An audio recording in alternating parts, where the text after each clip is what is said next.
And good evening. Tonight we welcome you to Paul Brown Tiger Stadium. We've got another great night for high school football and hope to bring you a great football game. Warren Harding, state-ranked 8-0, in to take on the 4-4 Massillion Tigers. Massillion hoping they're ready to go and maybe pull the upset tonight. The Tigers, they've had some problems offensively with just too many turnovers and also some defensive struggles, and they're hoping to plug up some holes tonight. Warren Harding, 2 wins over the Tigers last year. Great wins, 31-27 in the regular season, and another very exciting win in the overtime last year at the state semis when they won it by a score of 21-20. You know, Tom McDaniels, coach of Warren Harding, was at McKinley. He was 11-6 against these Massillion Tigers. How this one unfolds, well, we'll know here shortly. With me tonight, back in the booth, Ed Glass. Well, you know, Jim, I don't think the Tigers are here tonight just to look good. I think they want to win the football game. It'd be a big feather in their hat. This is the 5th state power that they've played during the season. They haven't had so much luck with injuries, and they've got a young football team. But I really think that if they can pull the upset, it would make their season. You know, if they would win this week and win next week, they're probably going to make the playoffs in that 7th or 8th spot. And I think last year wasn't it that they made it way down on the list and still got into the state semis. Harding, on the other hand, is trying to negotiate a undefeated season. And we've seen Ignatius play McKinley, and we've seen Harding play McKinley, and in my humble opinion, Harding looked a lot better than Ignatius. I think Harding is peaking at this time of year, which is the proper time of year. They have depth, they have speed, they have experience, and for the Tigers to upset them is going to be a major, major thing. I really think, though, it's within the realm of possibility because it's here in Tiger Stadium, and the kids have a goal. So we'll have to see what goes on.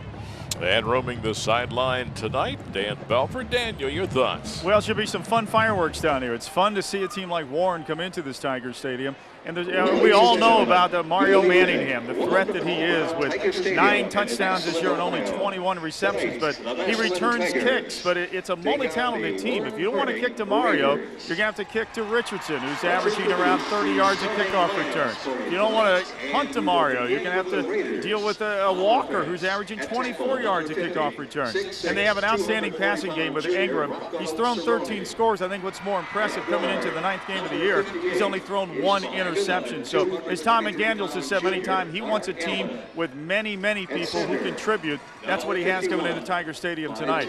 On the Tiger side, got some people back from injury. We'll probably see Himes in at quarterback a little bit tonight. However, he will not start. We'll see the sophomore Pollock. But I think the key tonight, to loosen things up and to give them some confidence, get the ball in Billy Relford's hands as often as you can. Last week he had a big touchdown reception. He returned a long kickoff. He caused a fumble. He breaks up passes. He intercepts passes. He is a guy they're going to look for leadership tonight. I do know this. Rick Shep is, and just having a chance to chat with him before the game, says we will be very, very physical tonight. They feel they have to do that to get possibly some turnovers and give that offense some situations in which they get points on the board. Back up to you. All right, Dan, thank you much. Stay with us. Coming up next, the kickoff. The Tigers against the Raiders.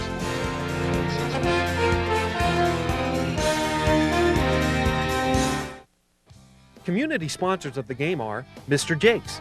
Mr. Jakes is equipped with a full line of cardiovascular and strength equipment for people of all ages, shapes, and sizes. Join us. We make exercising fun and effective. Mr. Jakes, your partner in creating a healthier you. American Window Products. With falling temperatures and rising gas prices, now is the time to call American Window Products. Manufactured in Massillion. Call Roger at 830-0274. The Massillion Office of Bank One. Individual answers to your personal and business financial needs. Proud supporters of the enduring Massillion Tiger football and swing band legacies. Spectrum Orthopedics. Spectrum Orthopedics, we've got you covered.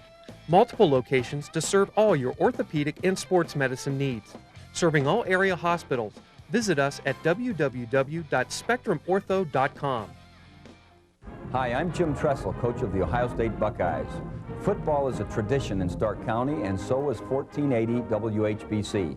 So catch all the action of the Buckeyes every Saturday afternoon as the tradition of college football continues on your station for sports, 1480 WHBC.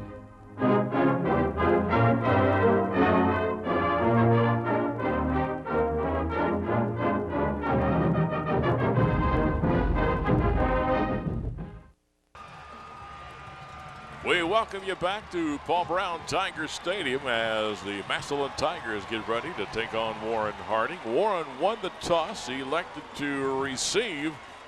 So the Tigers will be kicking right to left on your screen. Tonight they got to somehow slow down Davis. 16 touchdowns, about 700 yards. Manningham, great receiver, 9 touchdowns. Dan mentioned. Ingram, their quarterback's the unheralded guy, but he's thrown for about 1,000 yards. And Bell's mentioned 13 touchdowns, 1 interception. Massillion will have Steve Himes back in uniform tonight. He's going to play some. And until he got hurt, he really was a lot of their offense. Billy Relford of the Tigers got 15 passes so far, but Himes was one of their, leading passers, and one of their leading rushers. Bellstar Sitco, when you're on the go, bringing you the kickoff as we're ready on this, what really now is a gorgeous Saturday night. Ready to get things rolling.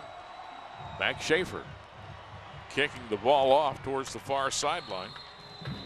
And it is a fair catch. Popped it up in the air. Yeah, that's what they're coached to do. That second line, they don't want them to try to return it because they're at a risk of fumble when they get on those high pop-ups. At the 28-yard line, they'll be going first down and 10. Harding offensively, Ingram at quarterback, Ferguson, Davis, Manningham, Sparks, and Hoke are the skilled people. Up front, Cerrone, Allen, Barbudas, McNeil, and Campbell. Raiders have a lot of weapons. And Tom McDaniels, as he told us on 1480 this week, he tries to get them all involved.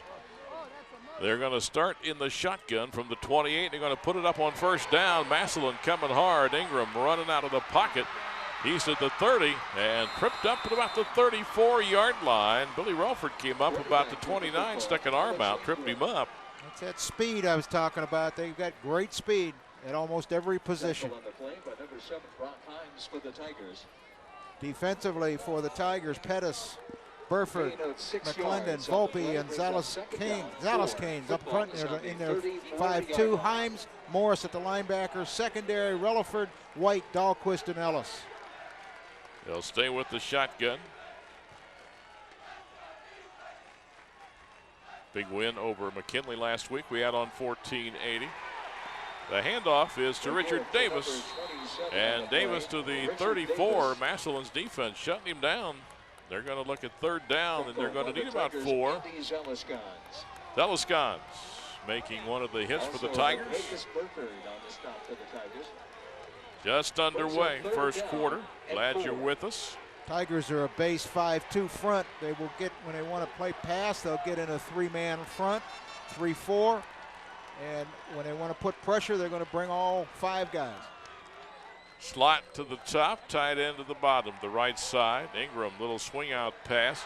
Grabbed by Davis. Davis eludes a tackler, 40-45. He is dangerous. He shows you why. First down, Warren Harding. Let's go down to Dan Belford. Hey, thanks, guys. On this first drive for Warren, Tom McDaniels had said earlier in the week, he said, this is the first trip to Tiger Stadium for these kids. He said he wanted to make them aware. It's a very vocal, very loud environment. He said what we have to do is focus very intently. We need to take this crowd out of the game. That equals scoring on the first drive. Let's see what happens. Back up to you. 10:22 first period. Harding first down and 10 at the 45 with the shotgun. Flanker to the bottom this time, and this is run all the way. Ingram midfield, and Ingram breaks it. He's going to go. 20, he's got speed. 10, cut and pulled down about the 5-yard line.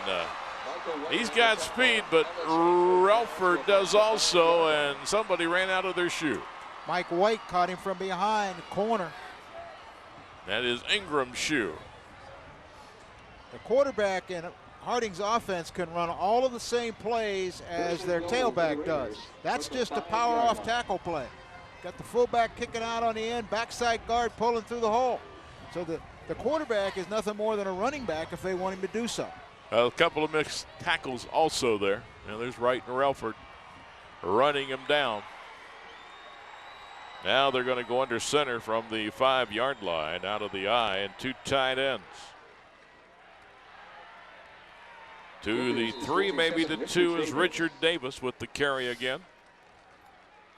Just straight off tackle power, trying to power the ball into the end zone. Got it down to about the 3-yard line, 2.5. Pulling the backside guard, fullback kicking out. That's the same play they just ran with the quarterback out of the shotgun. Well, we told you Davis on the year is about 700 yards and 16 touchdowns. They also have Delbert Ferguson. They've got some people. Davis right now the only back in behind Ingram on 2nd down and goal. Here's a big young sophomore we saw last week in motion to lead blocking. Davis cuts it back and to about the 1. Caused 2 missed tackles as he got into the 1 or 1 foot line. Himes on the tackle for the Tigers. Put that big sophomore in motion and bring him out as a lead blocker. He's 270 pounds as a fullback.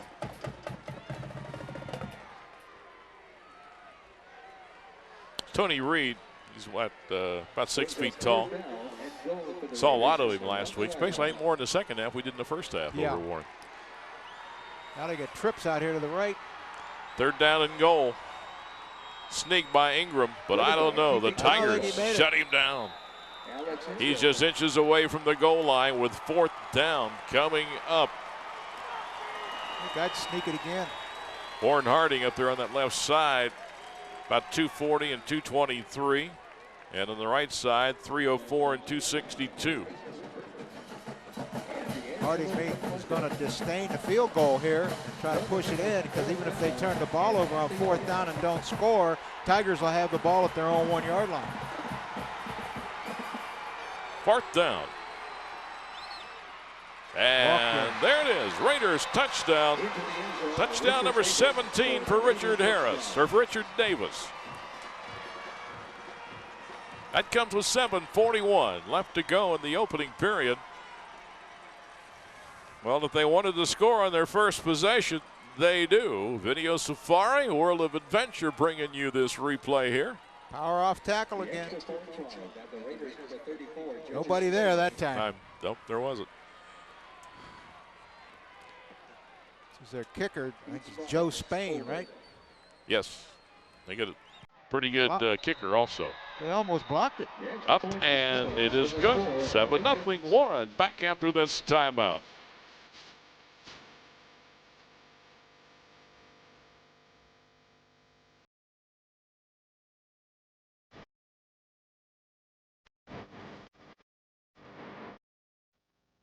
Here in Stark County, high school football is the best in the nation. SARTA is proud to be part of this long-time tradition of excellence. At SARTA, we're committed to providing the residents of Stark County the best public transportation, and we recognize the teamwork and commitment it takes to be a winner. SARTA salutes this week's teams, the Warren Harding Raiders and the Massillion Tigers. With teamwork, everybody wins. SARTA, come ride with us. 72-yard drive, 9 plays on the downtown Ford scoreboard. 7-0 Warren Harding. Denny Kincaid, our statistician tonight.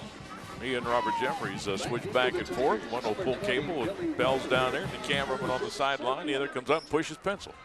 Within 9, a booth here. When it's raining, they both want the booth. Bell Store, Ceto, and you're on the go with another kickoff for us. Squib kick. Relford near the 20-yard line. Harding, good kick coverage. Boy, Relford, quite the athlete. Offense, defense, special teams. Tackled by B.J. Probert. For the Tigers offensively, we've got Pollock at quarterback, Woods in a running back, Hauser, Relford, Copeland wideouts, Gates tight end, Edge, Volpe, McCune, DeWald, and Brown up front on offensive line. McCune at center, 275. Tigers got some pretty decent size. Pollock, young sophomore, will be in the shotgun throw. Cut, 35-40, midfield and down to the Warren 35-yard line. And that is the tight end who made that catch, Wayne Gates. Shaken up a bit. Harding defender gambled a little bit, I think, going for the interception here. They sent the tight end right down the middle. Oh, I just missed tackle, that's all. He was wide open. Harding must have been in cover two with no safety. Sent the tight end right down the pipe. Well, Gates is up off the field now. Apparently will be okay. Both teams in this spread offense. Massillion, first down. Just outside the Warren 35. Pollock again. Fires. Caught. 26-yard line. And that is for the Tigers, number 80, Schindler. Ryan Schindler with the catch. Bring the motion man off, and he drives following the other wideout. That's called a follow cut. He split in, ran straight down the football field. And, Kelson made the hit. Schindler with the catch. Schindler with the catch, and the motion man, and he followed that wideout at about 5 yards behind it. Second down, about a yard. Hand off to Woods. Flag goes down. Woods has the first down east of the Warren near the 22-yard line. I think it's a face mask. Dan Belford concurs. Face mask. Yep, face mask. Hand off to Tuffy Woods. Yeah, caught his mask right there, 62. Turned his head. Polluted. Defensively for Harding, we've got Hope, McNeil, Mann, and Allen in the front four. The three linebackers are Robinson, Essler, and Stroud. Four deep backs, Manningham, Walker, Finney, and Matlock. Ball's at the 18, first down and 10 for Massillion. Pollock, the young sophomore, looked impressive so far in those first two throws. Very accurate. Play action again, pressure's coming, he'll throw, he's got Gates, 10, 5, and out of bounds, a touchdown, just got inside the pylon. He hit the pylon with the football for the score.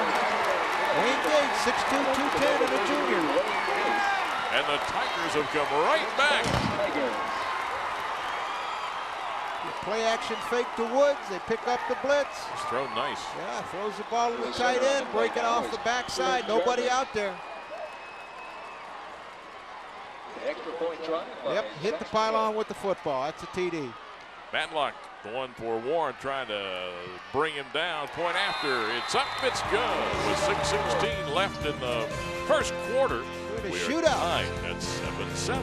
Back after this timeout.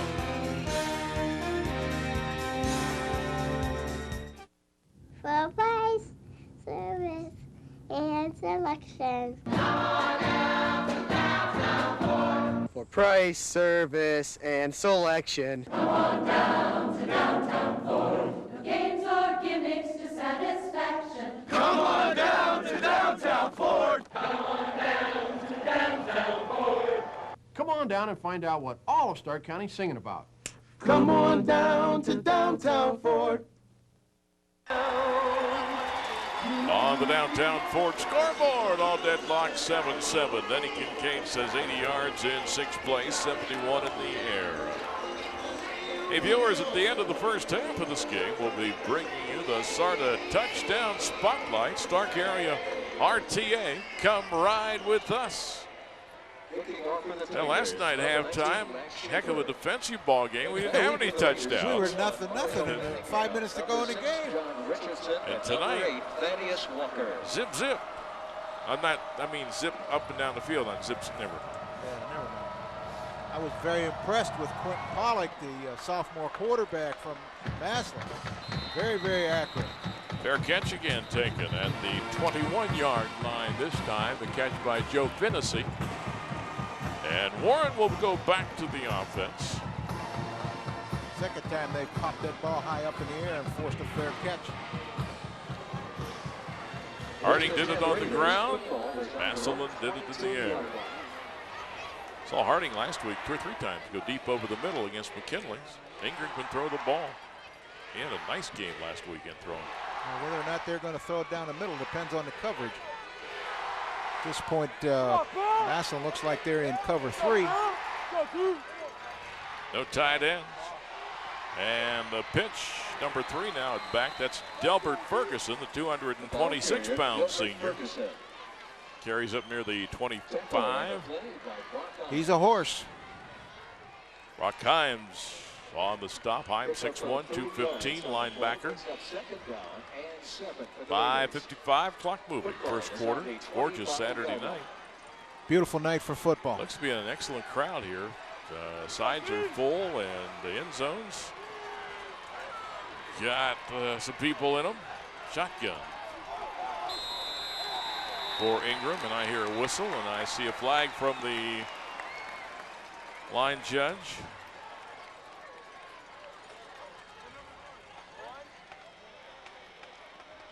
Something to do with alignment. It's against Harding. Either somebody moved or their head was hanging into the neutral zone. I lean more to the idea that somebody's head was hanging in the neutral zone because I didn't see anybody move. Ball moved back to the 20-yard line. That'll make it 2nd down and 12. Clock at 5:33, 7-7 as you can see there. Trips to the right of the formation, bottom of your screen. Now we got Finney in motion. Got the slot to each side. Ingram to throw, fires it out here, out at the 23, and Relford right away makes the tackle. The receiver is 13 for Warren Harding. That is Jonte Stroud. Well, what they were hoping, what Harding was hoping here is that the Tigers were in man-to-man coverage, but they weren't. They were in cover 2 to this side, which is zone, and the corner comes up and makes the tackle rather than following the split end downfield. 3rd down 8 for Warren. Massillion wanting a stop, get that offense back out on the field. Ingram changing the play. Tigers look to be in man-to-man coverage here. Everybody up, crowd in the line of scrimmage. Out there, the back judge just said too much time. That'll cost Harding 5 more. I think they're probably trying to change the play right there, and it took too long to recognize what was going on defensively, so they got too much time penalty. Some things they want to do against zone coverage, and some things they want to do against man-to-man. It's going to be hard to find Dan Belford on the sideline tonight. Look at the people on that Warren, or the Massillion sideline. Half the town out here. More people in street clothes than there are players. 3rd down. Ingram. This is run all the way. Trying Sweet. to get the corner. 30, 35, 40. And Ingram, as he did in the first drive, comes up with a big play to keep the football alive and a 1st down for Warren Harding. It's the hardest thing in the world to play defense against good wideouts, and then all of a sudden they've got the quarterback able to run the football. If you're in man-to-man, the one guy that you don't have anybody responsible for other than maybe a linebacker that's a spy on the inside would be the quarterback. He's got excellent speed. Troy Ellis finally got enough of him to get him out.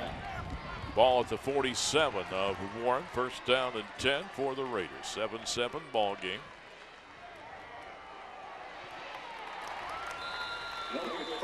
Ferguson, the ball carrier, with 4:17 on the clock. Himes again helping out on the tackle. Tried to run the power off tackle to the 2-man blocking side, the short side of the formation. Just picked up a 1.5 yards. Rick Shepis, they're coming at you. The head coach of Massillion. They're 4-4, but playing a tough schedule and with a lot of injuries and a lot of youngsters. If it happened to pull an upset tonight, I think it would go a long way to about putting them in the playoffs. Buku. Then anything can happen. Computer points here. Ferguson, 50. Speed. 45. Ferguson, 40, 30, down about the 23-yard line. Wow. There's no doubt that Harding is the fastest football team I've seen all year. I felt that watching them against McKinley that they were by far the quickest football team I had seen. Their linemen can get out also. Yeah, well, they've got a team speed. I'm not talking about one or two individuals. I'm talking about team speed. Look at the linemen leading play. They're stride for stride with the back. He waits for his lineman to toss a block. Tackle made by Pettis, got him from behind, but it's down just outside the 23. First down to 10, Warren. The lineman that was running stride for stride with Ferguson is a guard named McNeil. He's about 300 pounds. Yeah. Ferguson again. About the line of scrimmage, and that is all. 7 there is Brock Himes, number 66 of the Tigers. That is Burford. They list McNeil at 6 foot 304. Did you see him run?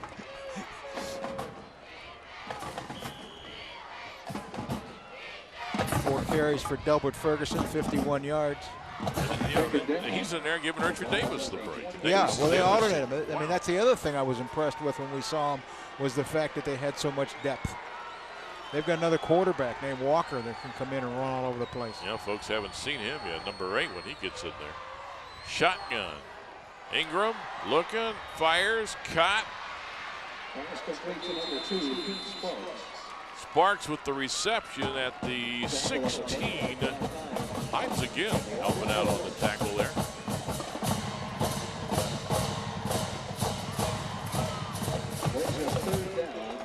Yeah, Division I, they've got him in Ferguson, Davis, and Manningham. Have we seen Mario tonight? Soccer ball, yeah. Ingram rifles a bullet right in there. Yeah, I see Manningham now going to the left top of the square. He's not in your picture there, but top of your screen is a wideout. Single coverage.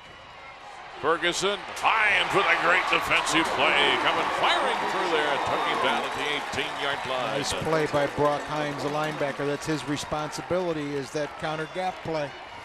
It is going to bring a 4th down for the Raiders. See the right guard pulling. He has to come off of that, recognize what it is, and make the hit. Well, it's 4th down. Field goal. It'll be a 35-yard attempt.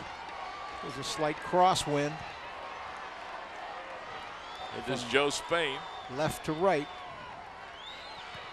Down and up.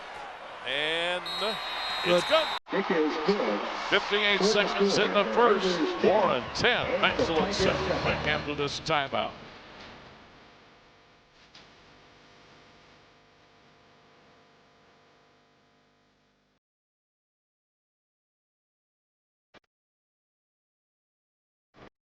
Hey, Dad, where's all the big fish? They're all here. Come to Tim's Tavern for the catch of the day and enjoy the greatest beer batter fish around. Famous for fish, broiled and deep fried, offering a variety of homemade soup and sandwiches, succulent seafood, and tender chicken.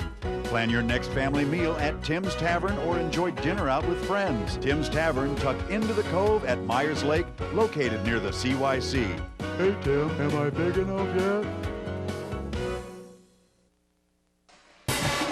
Downtown Ford scoreboard, 10-7. You see Tom McDaniels, coach of the Raiders. Down to Dan Belford. Daniel. Whoa, hey, how are you guys? Hey, Coach Shepard this week in an interview, it's something I had read, and he said, you know, if I were Warren Harding, I really wouldn't know how to prepare for us this week. He said, we're going to be doing different things. We're going to have a sophomore quarterback who's not afraid to throw, and we're just going to kind of let it all hang out tonight and see how we can shake out against this Warren Harding team. So far, so good. Just spending time with the offensive unit on the sidelines, they are anxious to get back out here and see if they can take it down the field again. Back up to you. Well, the kick's going to roll into the end zone, and out to the 20-yard line it comes. First down and 10 with 58 seconds. Yeah, Quentin Bollig, he's 6'2", 190, just a sophomore. Oh, and he's accurate, and he seems like he's got a lot of poise. Stood right in there, threw the football. Let me steal Denny's stat sheet. They ought to be eager to get back out there after that first drive. Yeah, he was 3 of 3, 71 yards in that first drive. Hit Gates, the tight end, with 2 big over-the-middle passes, a total 62 yards. But we'll see what happens this Under drive. center this time. Yep. Handoff. Tried to stretch play. We try to learn the Tiger players. That's Steve Hines, who was the quarterback earlier in the year, got hurt, back tonight, and a running back. Down to 39 seconds, clock moving. He got a yard, 2nd down and 9. Yep, they got Steve Himes lined up as the one back in the backfield. Now that means he can throw off of a halfback pass type thing. He's run for like a 315 yards. Pollock to put it up, throws outside and over the head of Woods, the intended receiver. Good defense by the Raiders on that. That's Finney, number 10. Finney was right there at the junction.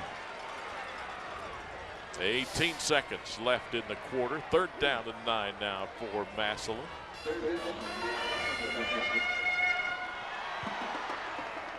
Almost the end of the quarter. We haven't had a punt yet. We'll see taillights. We're up high on the rooftop here, and even up to kickoff, you looked out over a lot of cars pouring into the parking lot. Want to see this one? It's not a full house, though. Both end zones are not full. Scattered, yeah. What do we have here? We got a Massillion timeout called with the 17 seconds remaining. CCI proud to continue their tradition of recognizing the player of the game. The player of the game to receive a plaque and letter of recognition. CCI strongly supporting the accomplishments of interscholastic sports programs. Tonight's winning team to receive a $100 donation to their athletic funds. That's from the folks at CCI. The Star of Communication recognizing the stars of the game tonight. For every Tiger touchdown to the United Way of 3rd down, 9. As you look into the Tiger huddle, and Coach Shepard looking at his play sheet. Pollock's got something on his wrist there apparently too. Play calling he was looking at. Now you look at the Warren. Well, that's how they signal things in a lot of times. He just has to look at his wristband, and that's what they're going to run, whatever's on the wristband. If I was on the sideline coaching, I'd probably just point to the end zone. Go down there. You go in different philosophies. You know, last night we saw Lake pull a quarterback out every down and came over to the sideline, got the play from the coach, and went back in. Perry does that too, brings the quarterback clear to the sideline. Other guys never want to talk to the quarterback. It's all signals. A big play for Massillion. They don't want to get the ball up. And right now, Pollock, the only one in the backfield. Relford in motion. Pollock looking right all the way and throwing. It's going to be intercepted about the 46-yard line. That is Thaddeus Walker. Walker taken down at the 45. That will bring, well, we still have 4 seconds on the scoreboard clock. Ball is overthrown, and that's the number 8 we were talking about. Another young man who can fly. Trying to hit Relaford on the wheel route. He went in motion across the formation and then went to the flat and up the sideline. It was overthrown and right into Walker's hands. So Harding at the 46 of Massillion will go first down and 10. The young quarterback for Massillion will learn to throw that ball over the outside shoulder so that the receiver can fade to the sideline and make that catch. He threw it over the inside shoulder and the defender got it. Ingram at quarterback, shotgun. Nothing there, gonna pull and go. Maybe gonna run all the way anyway. He is to about the 35, 36-yard line. He is close to a 1st and 10. The spot may make him a bit short. That was not a design draw. That was a scramble draw. That's the end of the first quarter after 1. It is 10-7 in favor of Warren Harding. Gives us a chance to talk a little trivia. Mercy Medical Center, Stark County football trivia. And the question, Paul Brown Tiger Stadium now seats 18,000. What did it originally hold? There are your choices. Mercy Sports Medicine and Fitness Center, located at the corner of Whipple and Dressler in North Camden and at Fulton Road next to Jackson High School. Mercy not only has a full sports medicine program, but they also feature a fitness center with professional exercise specialists who help you get in shape the right way. The Mercy Sports Medicine and Fitness Center features some of the finest exercise equipment available. Memberships to the fitness center as well as specialized exercise programs are available. For more information, give the staff at the Mercy Sports Medicine and Fitness Center a call. The number 330-966-8997. That's 966-8997. The answer to the Mercy Medical Center sports trivia question is A, B, C. Gonna be A. 21,245. It officially held about 21,000 until some renovations in 1981 took it up to 21,245, and right now it's at 18,000. Well, Warren Harding did get a first down with that spot. We'll mark it at the 35, but just outside the 35 of Massillion. Harding on top, 10-7. Ingram going under center. And Davis back in there, gone nowhere. Richard Davis. Number 7, Himes again there to make the tackle and got help from Pettis. Well, they had too many defenders in the hole that time. They didn't have enough blockers to block them all. I don't know what the quarterback, Ingram, looked like he was automatic into something, calling a play at the line, but whatever it was, it wasn't the right thing. At the 36, loss of 1, make it second down and 11. Tiger defense trying to dig in and keep it where it's at right now. Ingram, little swing out pass, caught by Davis. Good tackle. Yep. And that is Relford, number 20.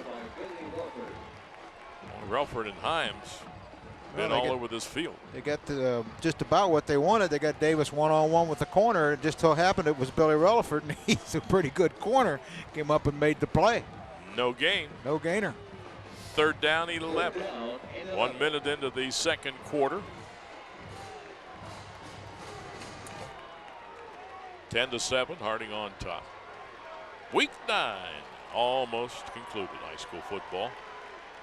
Back under center, Ingram. This will be a drop back pass, split backs, throw the quick slant. Up at the 25, 15, gone, touchdown. That is Sparks, Pete Sparks. Boy, that was a bullet thrown over the middle. Well, anytime they get in that split back look with split in and a flanker and two backs in the backfield split out behind the guards. Video Safari replay, a world of adventure bringing you this. Almost all of Tom McDaniel's teams have thrown drop back pass out of there or run the draw, one or the other, and they hit the quick slant for a score. Harding try to put it up 17-7 with Spain. Harding's got all the weapons. Spain, a pretty good kicker, nails this one. 10:31 first half. Warren Harding now up on top, 17-7. We come back after this timeout.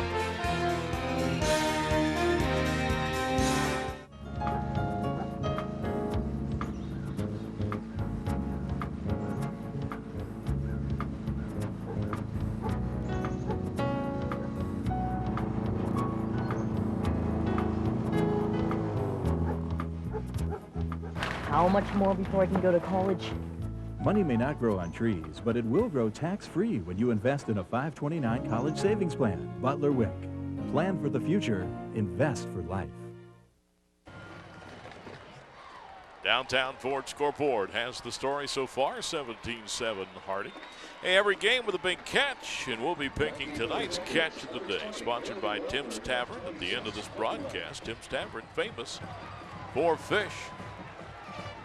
And no Alex Ingram, quarterback for Harding, putting up some numbers here. Then he tells me he's 5 of 5 for 57 yards, 5 rushes for 90 yards. I was going to say he's got to be pretty close to 100 yards rushing also. Bell Store Ceto when you're on the go with this kickoff. And this one's nailed. Oh, is it nailed?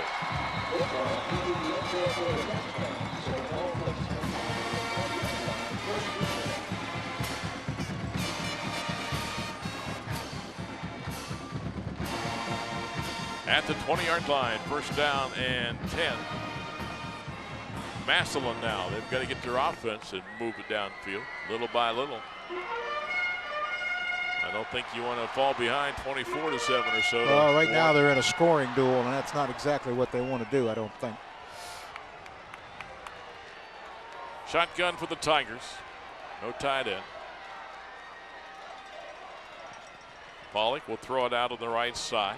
Caught at the 25. Finney makes the tackle on the receiver, Schindler. Outcut into the boundary. Nice safe throw. Good place to put it. Schindler, a senior.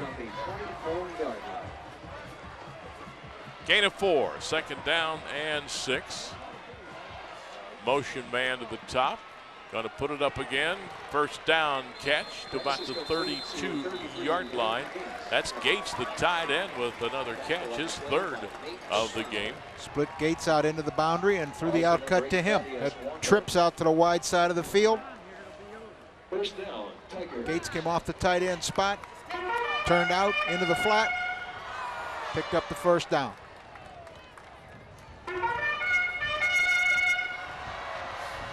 I like those outcuts into the sideline. I think those are the safest throws in football. 9:54 in the half. Tigers now will put trips to the left, the top of your picture. They stay in the shotgun. Pollock's going to come back to the right side. Same play. To the 41. Gates again with the catch.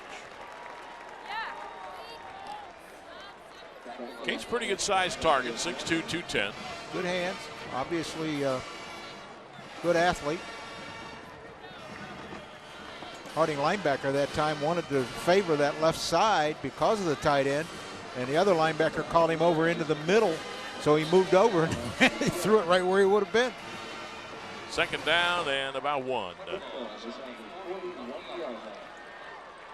And with 2nd and 1, they'll stay in the shotgun. Although Woods is going to get the carry. Well, I don't know if he got the first down or not. He did not. I think he's going to be a yard short still. Harding brought 8 people that time. Man-to-man in the secondary and brought the house. Woods ran right into the teeth of it. Everybody's coming. Matlock and Allen make the hit. There and now 2 or 3 other. Bunch of other gold stuff jumping on him. Well, the Tigers need a first down. It's 3rd down and 1. They're at their own 41. Again, Harding in man-to-man, got everybody up there. Pollock going to throw and incomplete out at the 43-yard line. They stay with the shotgun, and to get the first down, he tried to hit Hauser. Let's get down to Dan Belfort. Well, guys, offensively for the Tigers, as you mentioned, Coach, the good quick patterns to the sideline. They keep working fresh legs, alternating receivers on, I believe it's Roger Matlock and sometimes Thaddeus Walker to the near side here at Massillion. Don't be surprised if they come back offensively next time, do the same type of patterns, and then try to bust one long just to see if they can get behind them on their offensive end. Back to you. Tigers to kick it away. Good snap, good punt. Taken at the 27-yard line. Fair catch by Thaddeus Walker. Tonight's Play It Again with Video Safari movie is The Hustler. So you tune in to Fred and Pam Monday, and when you hear them ask for the Play It Again with Video Safari movie title, be the first caller with the correct answer, and you'll win a free movie rental from your friends at Video Safari. Tonight, it's Hustler. Last night it was Caddyshack, so Fred and Pam should have 2 winners come Monday morning. Caddyshack Friday night and Hustler from tonight. Hustler's a great movie. That's the one with about pool. Yeah. Is Jackie Gleason. Paul Newman playing Fast Eddie. Hand off. Not much.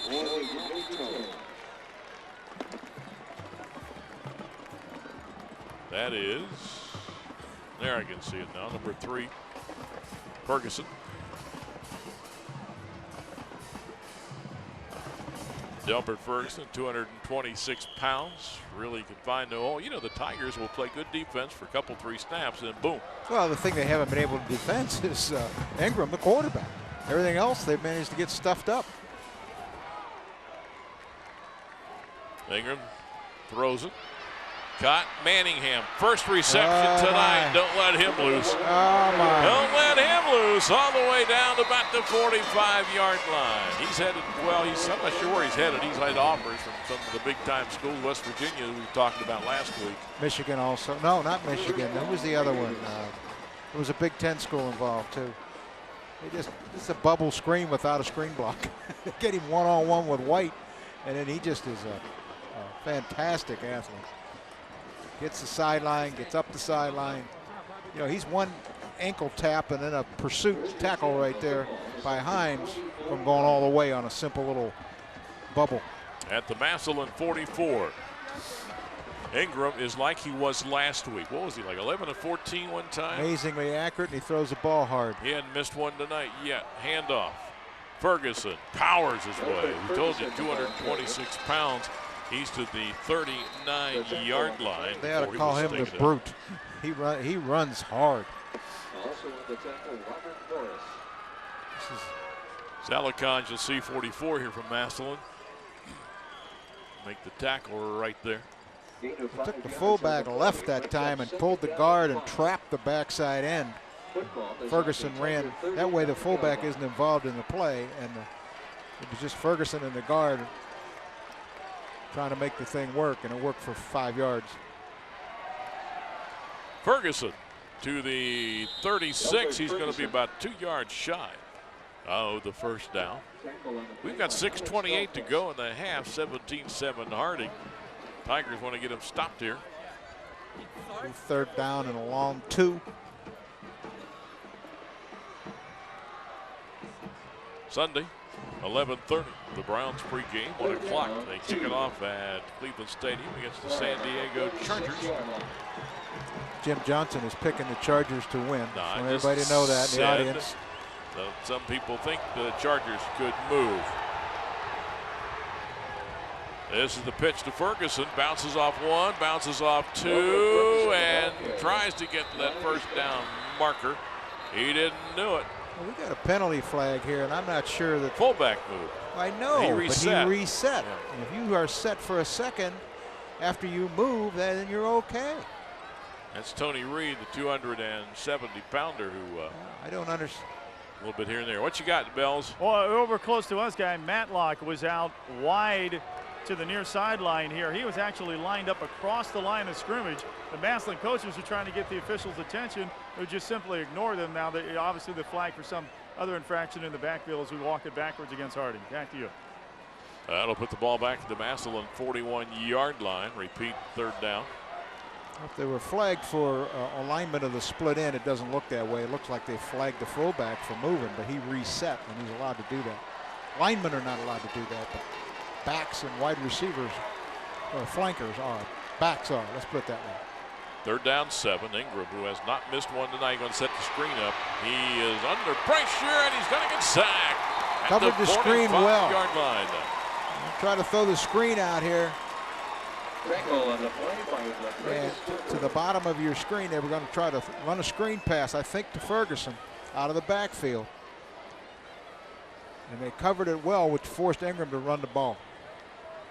Burford was in there, and DeWald. There's a drop back. Yeah, they're going to try to screen to Ferguson back here to the left. He was at the tailback spot. Yeah, they covered it real well. And all those people that were let through on the screen blocks turned around and says hello. Yeah. Harding to kick it away. High kick. Fair catch at the 10-yard line by Relford. 4:45 to go here in the first half.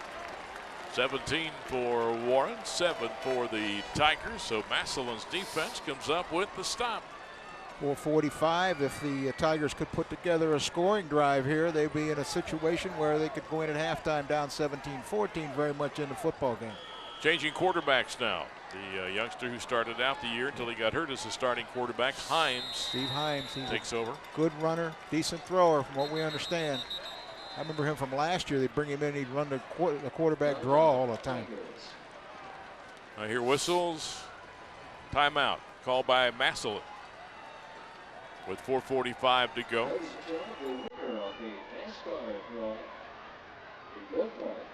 We'll be back after we take this timeout.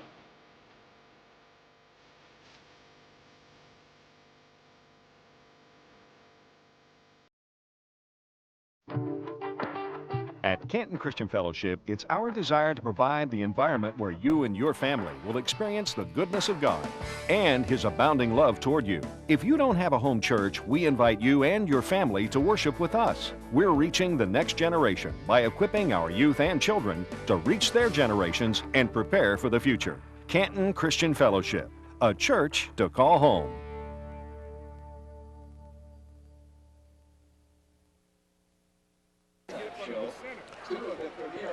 Downtown Ford scoreboard, 17-7. Look at the Massillion sideline. It's Coach Rick Shep's Tigers. Pollock back in there now, quarterback. Yeah, they do.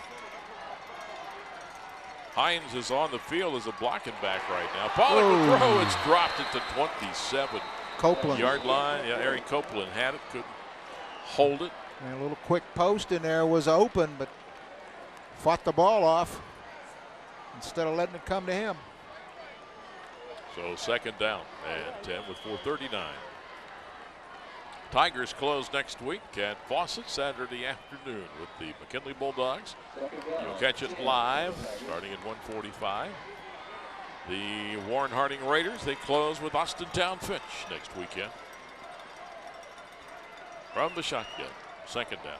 Pollock looking right, out pattern, caught at the 15 and out at the 20-yard line. The reception I think he by got the Hauser. first down on the 21. Walker will take Hauser out here. He hooked up the inside slot guy, brought the other guy wide out into the flat. Gets over the 20, picks up the first down. They do put it down at the 21-yard line. Receiver was Brad Mauser. That's 4 first downs, 3 passing and 1 in the air for the Tigers so far, trailing 17-7. Looking left side this time and almost picked off. Copeland, the intended receiver. Same cut as before, this time better defended by the Raiders. This one wasn't Copeland's drop, this was good defense. Again, they're trying to run the quick post, and Preston Kelson from Harding knocks the ball away. Right there. Clock at 4:29, second down and 10.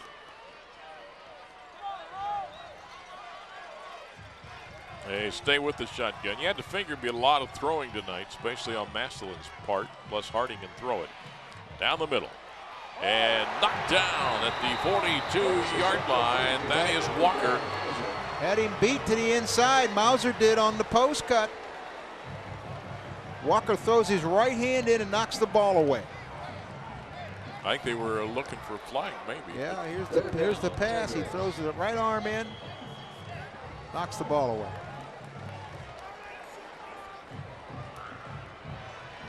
I don't know, as an old defensive coach, I didn't see any interference, but who knows? And a lot of that maybe go with the left arm, but it wasn't on the body. Third down. Tigers need 10. It is caught against the tight end. Excellent throw and grab 36. That will move the change. First down for the Tigers. And a shorter slant cut that time to the tight end.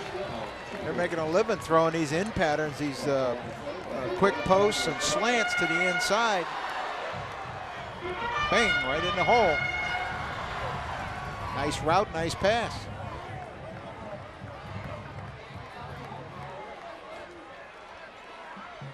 Tigers ready to go. Again from the shotgun. We approach the 4-minute mark in the half. Throw out left side. Mauser, 41, 40-yard line. A couple of yards shy of the first down. 8 yards on the pickup. Second down, 2. Harding's in man-to-man a lot of percentage of the time, and when that happens, that inside receiver is beating them out to the flat. The inside coverage can't keep up with the slot receiver. He's opening up into the flat.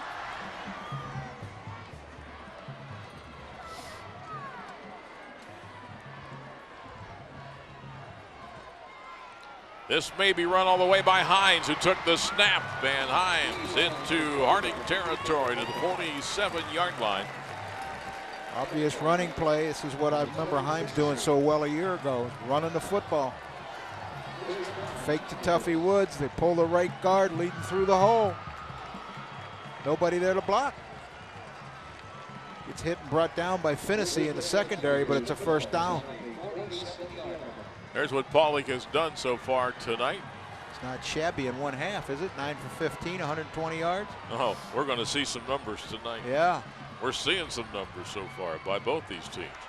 Paulick is looking deep, throwing deep, and it is picked off down at the 12-yard line. That is Kelson. Tell you what, 3 times they tried to go to Copeland on that post cut. First time he dropped it. Second time the defender knocked it down. The third time was a bad throw and is intercepted. Paulick lets it go, and it's over his head. Picked off. Same type of interception earlier in the game when the ball was a little bit long. Well, we have 3:21 in the half. Score hanging in there at 17 for Warren Harding, 7 for Massillion. And Harding now at their own 17-yard line. He's getting an offset eye here, maybe run a little power. Nope. Ingram to throw, batted away. Good defense by number 66, Burford. Not a tall lineman, but active. Got his hands up, knocked the ball away.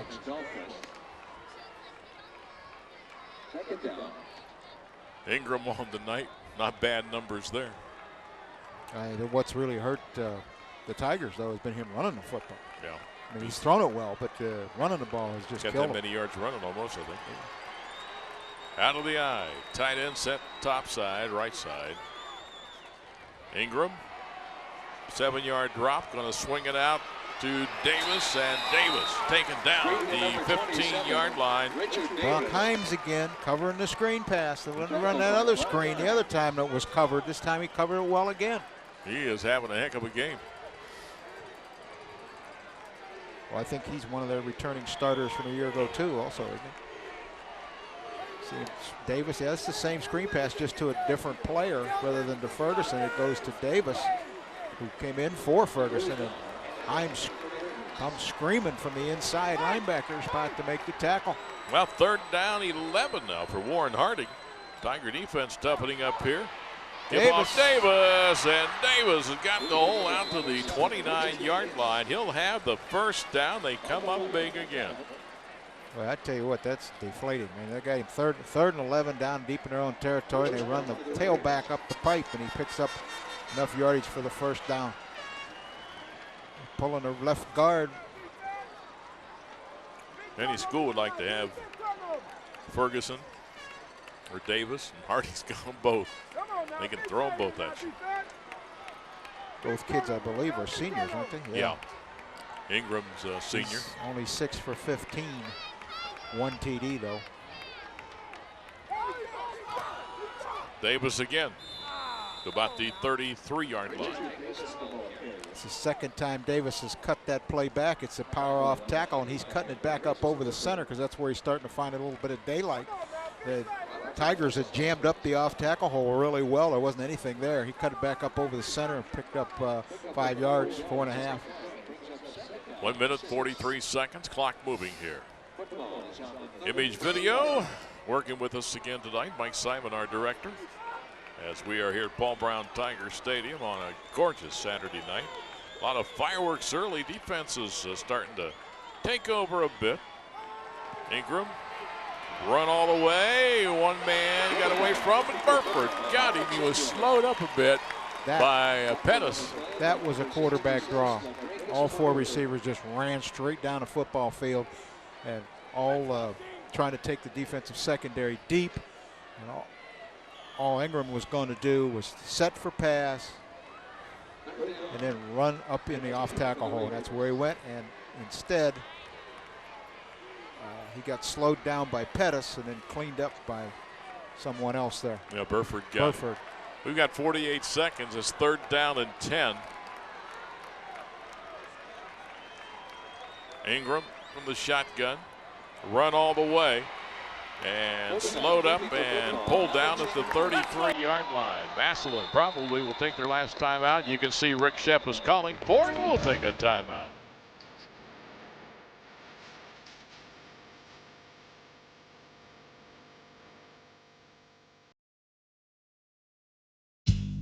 SARTA presents Football Stars of the Future.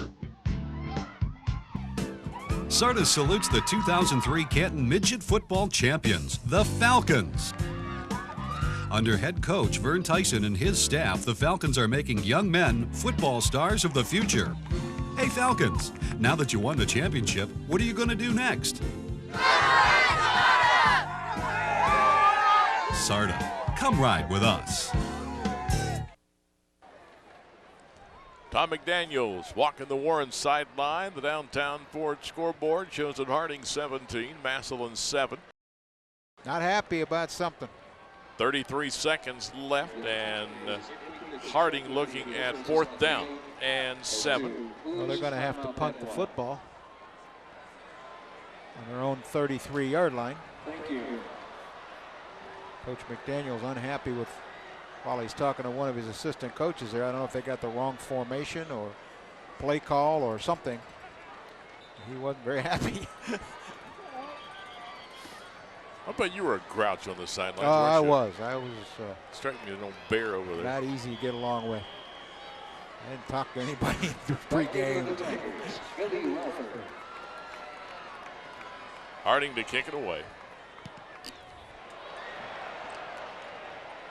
Relford signals for the fair catch, but it's over his head. It's going to be down at the Massillion 26-yard line.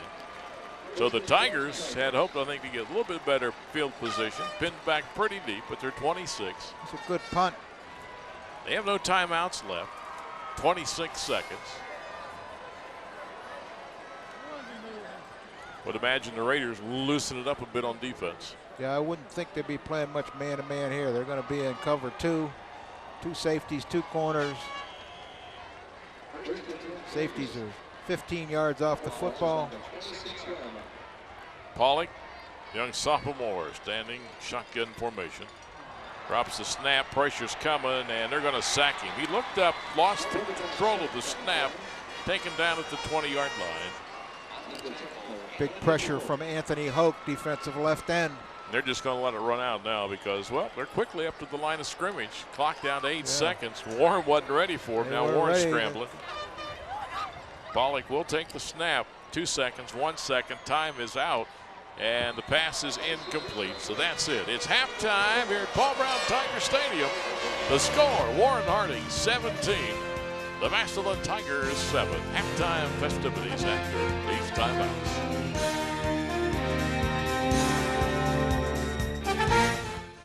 Hi, Doug Hamilton for CCI. Communication is important on the football field. The same goes for business. CCI, the area's leading communication equipment provider, has the answer. Whether it's Toshiba's digital IP-enabled phone system or Kenwood's reliable two-way radio equipment, call CCI for your company's communication needs. In Canton at 497-7715 or Akron at 896-3905. The spirit of the Browns.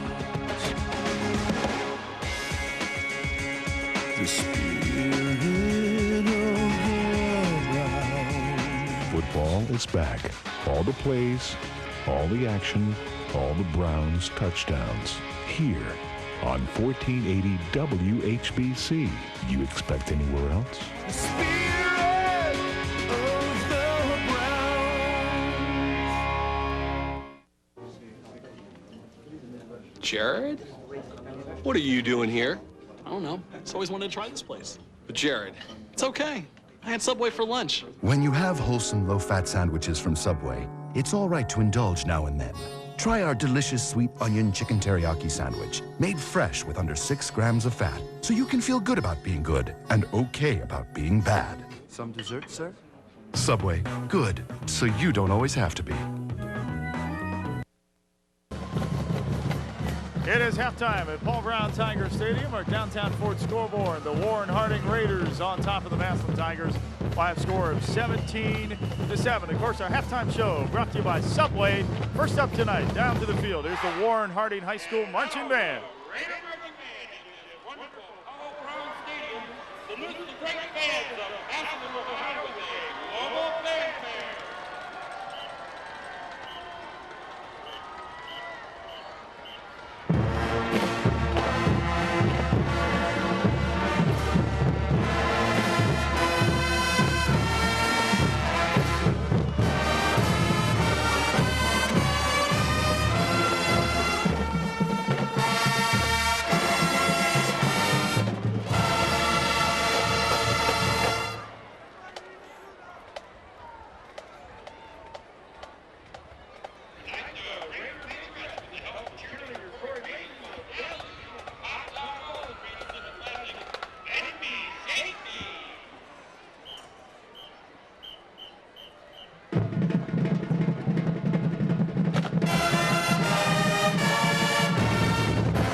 Great performance by the Warren Harding High School marching band here at our Subway halftime show.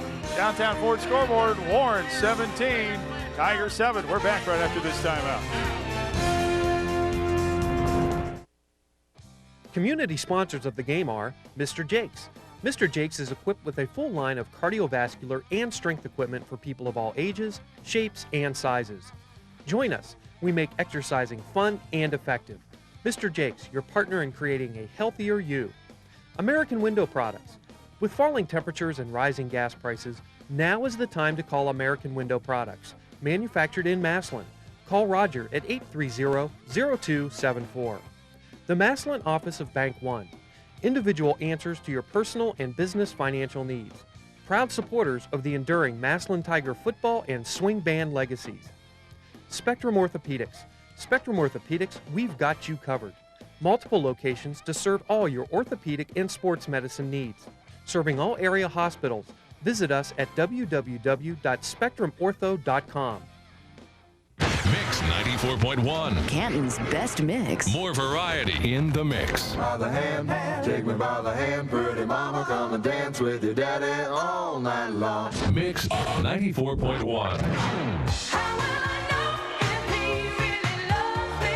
Mix 94.1. And then I saw her face. I'm a believer. More music, more variety, and Terry and Maddie in the morning on Mix 94.1.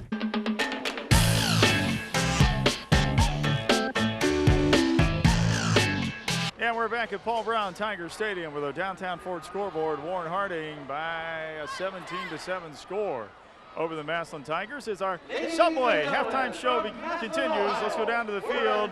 Here we go with the Massillion Tigers swing band. Well, you know the rest. Tonight, the Tigers swing band pays tribute to the great sounds of the big band era. Tonight's opener was featured in the movie Chicken Run. Here's the swinging sounds of Flip, Flop, and Fly.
keep your eyes front and center as the Tigers Whiskers bring drum major Roger H. Martin II forward for his final home appearance. And now, featuring senior trombonist Joseph Sabatino and Patricia Lene to the hard-driving beat of Woody Herman's Orchestra, Woodchopper's Ball.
Great halftime show by both the Warren Harding and Tiger Swing Band tonight. Tigers are down by 10 at the half. Warren 17, Tigers 7 on the downtown Ford scoreboard. And of course, our halftime show brought to you by Subway. We're back right after this timeout. Up here, you have to work as a team. The union's on my team to get the job done right, done safely. The union helps us make sure that the site is safe and that we're safe. Looking out for us up here and in other ways. It's like with our apprentice program. It made sure I had the right kind of training, so I knew how to take care of myself and take care of my job. It's a real good feeling to be a part of it and a part of history.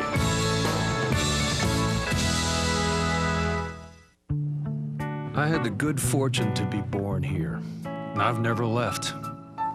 This is where my friends are. Last year, I had kind of a scare. Had to have open heart surgery.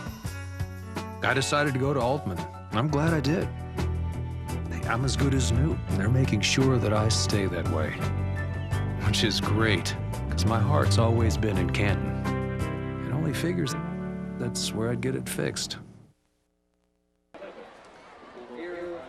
There on the downtown Ford scoreboard, you can see Warren Harding 17, Massillion 7 here at halftime. And it's time now to take a look at our SARTA touchdown spotlight. During the first half, we do have 3 touchdowns. We'll give you the first one for each team. Warren took the opening drive, went right down the field, and it's going to be Davis slamming it over from 1 yard out. This was set up after a long run by Ingram. It's the power off tackle with the tailback carrying the football. Pull the left guard through the hole. Nobody there on that one. Just popped right in the end zone, standing up. Big 50-yard run by Ingram set that one up. Took them 4 shots from about the 4-yard line, but they got it in. Then the Tigers got the kickoff, their first possession. Zip down the field they went, mostly throwing the football, and it was capped by this 17-yard throw from Pollock to the tight end Gates. Very impressive drive by the Tigers. Gates delaying at the line and coming off into the flat, catching the football. Perfectly thrown ball over his outside shoulder. Tackled here at the 5, reaches out, slaps the football on the pylon, TD. That's our touchdown spotlight for the game's first half, brought to you by Stark Area RTA. Come ride with us. Take a chance, have a chance now to, I believe, look at the first half statistics. Again, Denny Kincaid, our stat man up here tonight. Wow, look at this. 8 first downs for Harding, 7 for Massillion. 57 in the air for Harding, 120 for Massillion. 200 rushing for Harding, only 10 yards on the ground for the Tigers. Turnovers, 0 for Harding, 2 for Massillion. Penalties, Harding penalized 4 times for 20 yards, Massillion for none. Yeah, the 10 rushing yards, Tigers. Not sure how much of a ground game they've had all year, but tonight they're going to need more than that to come back. I think statistically, too, we need to comment that the long play to Manningham goes in as a run because it was a backward pass. He caught over his shoulder behind the line of scrimmage and broke a tackle, went down a sideline for, what, 30-some yards. Yeah, about 38, yeah. That did not figure into the passing yardage for Harding. It figured in as a run. Well, on the stats, we were right. That was changed there, so what they had up there. But at the time, we were talking pass. So Ingram, the first half, with the 57 yards, 6 of 7 for 57. He's been impressive. We saw him last week. He's got, what, 90 yards rushing? What's Ingram have rushing? 85 yards? Yeah, he had a sack. It took 5 yards off. Yeah. But he was effective against McKinley last week. In fact, this is the same score that Harding had McKinley Bulldogs down, 17-7 at halftime. That was the game Ed and I and Dave did on radio on 1480. Speaking of radio on 1480, if you're catching this game on Saturday night, the replay, which has started at 11, we have the Browns and San Diego Chargers Sunday. 1 o'clock, they kick it off, 11:30. Fearless Chargers, 0-5 come to Cleveland. You know, again, I listen a lot and to talk radio, the sports shows and things. And, they're saying San Diego has an exceptional offense. They're scoring points. They just can't keep the other team from scoring. They've got that's a surefire way to lose. When the other guy has more points than you lose. Works. But they have Drew Brees and they have Boston, and of course they got LaDainian Tomlinson at the running back. So see how the Browns do with that really revamped offensive line. Bell Store, Citgo, beep beep. When you're on the go, ready to bring you the kickoff here to start the second half. The Massillion Tigers will be getting the football. Spain will be booting it right to left as you look at it, and the second half here is underway. And he's got a foot, puts this one 5 yards deep in the end zone, and the Tigers will come out to the 20-yard line and start things. First down and 10. Great weapon when you can kick that ball off into the end zone. You know the opponent's going to have it on the 20 coming out 80 yards away from your end zone. That's the greatest kickoff coverage in the world, is to kick the ball in the end zone. We can what, Nugent of Ohio State Saturday afternoon, 53 yards, or he booted a pretty long field goal. Field goal, yeah. Buckeyes beat Iowa 19-10. Shoot him up. All right, shotgun. Quentin Pollock, the sophomore quarterback, nothing there, going to run, but he loses about 2 yards. Harding lined up in a 4-4 that time, a little different. They didn't do that in the first half. And Pollock saw the hole up the middle in that 4-4 defense and elected to run it, but just McNeil cut him down as he started to pop out of there. Pollock was 9 for 15 in the first half for 120 yards. He was very impressive at times. Then he had the 2 interceptions, which were overthrown. Well, he was much more impressive in the first quarter than he was the second. It was like in the second quarter, he kind of broke down a little bit. Overthrew some balls and wasn't as sure of himself. First quarter, a lot of times all the plays are scripted. They've practiced them in practice, and it's easy because you've done it so many times. Then when you got to start grab bagging a little bit, it's not so easy anymore. Harding ate up on the line of scrimmage. Mauser caught it, and Neal picks it up at the 10. He fumbled it back. It's out of bounds around the 7-yard line. And boy, the Tigers may have just shot themselves in the foot Well, I mean, they did, but hopefully it's not the end of the tail here for them. They were hoping to move it, get back in this thing, but right now their defense has to come up with Marigold there. It's a little flare pass to the back out of the backfield, who is Mauser. And Finnessy comes up and hits him, and the ball just pops right out onto the ground while he's on his feet. Neal picks the ball. McNeil picks the ball up, and all 300 and some pounds of him starts, like I said, 324, starts rumbling down the field, but fumbles it out of bounds. Well, Harding, golden opportunity. They lead 17-7. They're going to set up camp at the Massillion 7-yard line. 3 turnovers for the Tigers. Showing shotgun here from the 7. We talked in our pregame. The Tigers have been hurt with the turnover bugaboo this year, and they can't do it tonight. Ingram, not sure what this was designed to be, but he'll fire and get the touchdown to Sparks about 9 yards deep in the end zone. Crisscross the receivers in the end zone. Sparks lined up wide on the left and cut into the post. 2 receivers from inside coming outside. Ingram, I think, wanted to run it. They faked the ball at Davis. He started bootlegging to his left. Here's the fake. They're pulling the guard. Unless he saw somebody on the end there from Massillion, thought, I'm not going to run it. Fired it in the inside to Sparks for the score. Now it's a 23-7 game. Spain on to try the point after. He drills it up and over the bleachers. 24 Harding, 7 Massillion. Early in the third, back after this timeout.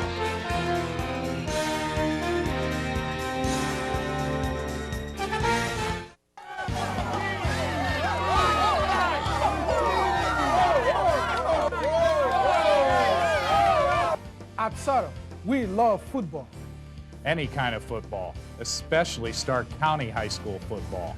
That's why after a long day of working real hard at Ceto, we get together to play a little football. Congratulations to all of Stark County High School football teams for a great season. Come right with us!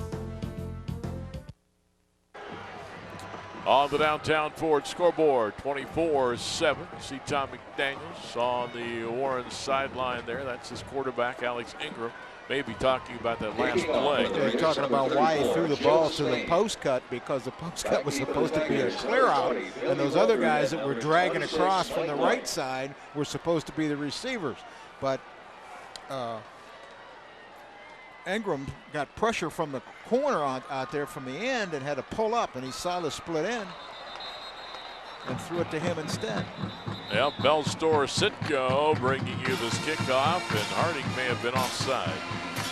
You know, in the game we did the radio game with McKinley, one of Harding's players was offside almost every kick. Every kick. A couple times, yeah, it looked like it. The guy right next to the kicker.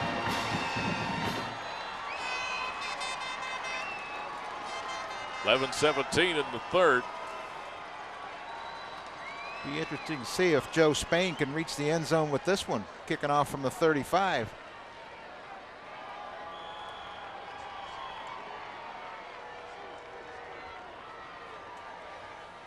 All right, they re-kick it. This from the 35. He still puts a foot into it. Got it to the 1. 1 yard line. Relford 15.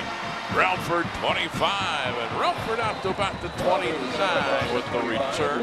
Nice return. Relford threaded his way through about 4 bodies there to get out to the almost the 30. So the Tigers back to the offense. They get 3 turnovers now. 2 interceptions and the big fumble there. 11-10 remaining in the third. 24-7. Under center, Pollock. Mauser in motion. Pollock gonna give it to Himes, and Himes nowhere to go. They shut him down. He had nowhere to go. Let's get down to Dan Belford. Hey, thanks, JJ.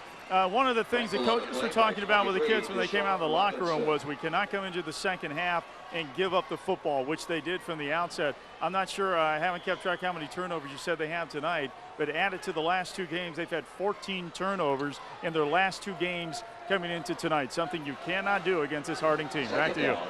So 14, and then add 3 to that, 17 in 3 games.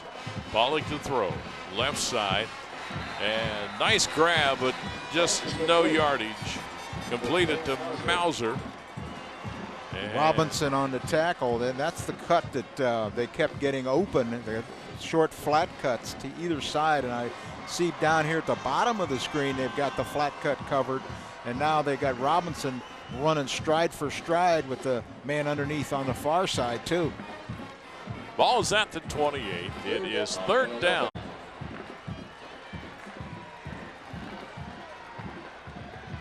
Harding with the 4-down lineman. Pollock screen being set up.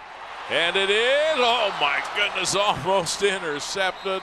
I'm not sure who deflected that thing, but well, Hoke was there, and so was 32, whoever that is, Reed. That's Reed, Tony Reed, 270-pound youngster. Here comes Hoke, number 12.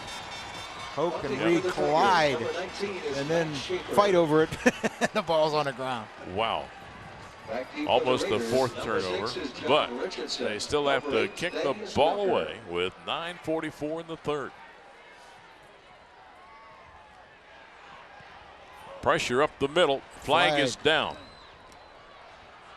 Ball's picked up at the 30-yard line. This is Richardson. Yep. Well, he hasn't touched the ball tonight, and he ran 171 yards last week against McKinley. I say one of the things that impressed me so much when we saw them was the amount of depth that they had. They've got 3 tailbacks, 2 quarterbacks. We haven't seen Thaddeus Walker at quarterback tonight either. They've got Manningham. They've got Sparks at the wideouts. Holding on Harding. Well, talking with Tom McDaniels this week, he knows he has all this talent, so he really tries to spread the ball around, he said, to keep everybody team happy. First and eye second. You know, they try like heck up there to not have a situation where people are worried about their statistics. Holding on Massillion, and they're going to bring it back. I got to say, I didn't think it was holding on Harding. I didn't see how it could be from where the flag was. It had to be the defender in the backfield. Also, in talking with Coach McDaniels about a lot of formations we see, but he said, we set a lot of formations, but we run the same basic plays. Yeah, they don't run that many plays. He says we want to make it simple, for the tackles, the linemen, and so forth, their blocking scheme. So we'll give you a lot of looks, but the same plays. When I coached at Harding, won state title in 1974, we ran 8 plays. I mean, that's all. We ran it from different formations and things of that nature, but we only ran 8 plays. 4 to the left and 4 to the right. No. We ran 8 plays out of unbalanced, total. 4 to the left, 4 to the right may be right. We didn't run very many plays. Ball back to the 11-yard line. There's the boot. Up high. Fair catch. And it's going to hit. Back away. And it's going to be down at the 43-yard line. But when you've got a lot of talent, you don't need to run a lot of plays. What you need to do is perfect the ones you can run, because you've got so much speed and talent that if you get it really perfected, they'll score for you. Alex Ingram coming back into the Harding huddle. He's got his team on top 24-7 with 9:27. Here's what Ingram has done tonight. 6 for 7, 57 yards. Davis to the 38. Richard Davis, the ball carrier. Himes there helping out on the tackle for the Tigers. Week 9 of football already. Goodness. And hopefully got maybe 6 more weeks with the playoffs. One guy looks cold. There's a lot of them cold there. Oh, they're young. They can do that. We got 8 layers of clothes in a booth up here. Still cold. Ball at the Tiger 38. Warren Harding, 2nd down and 5. 9 minutes to go. Davis to the 36-yard line. A couple of more yards for the 192-pound running back. Tailback counter gap play. They're going to pull the right guard, right tackle here. Everybody else blocks down to the inside. Here comes the tailback following those 2 pullers. 3 for the Raiders. 3rd down 3 for the Raiders at the Massillion 37-yard line. The fullback in the formation here. That will be Ferguson in front of Davis. Ingram maybe changing things up again. Massillion got 6 up on the line there. He's going to try to throw it. Yep. He'll fire slant. Sparks had it and lost it. The reason he did, nice hit there defensively by Mike White. Automatic to the slant because he had single coverage on both wideouts, and wherever he wanted to throw the football, he elected to go to Sparks, who tonight obviously has been his favorite receiver, but this is just a three-step drop and pop the slant right now. Good throw, he just couldn't hang on to it. White's there, 26. 4th down now. And 3. This may be a quarterback sweep or draw. Well, you can see him in the shotgun. Massillion jumping around on defense there. Ingram. Oh, quick kick. Yep, pooch bunt. They got to get it before it goes in the end zone. He carried it. Well, they're going to say it's dead at the 4-yard line. All he's got to do is touch it. Football is down. So the Tigers will go from their 4-yard line. Ferguson.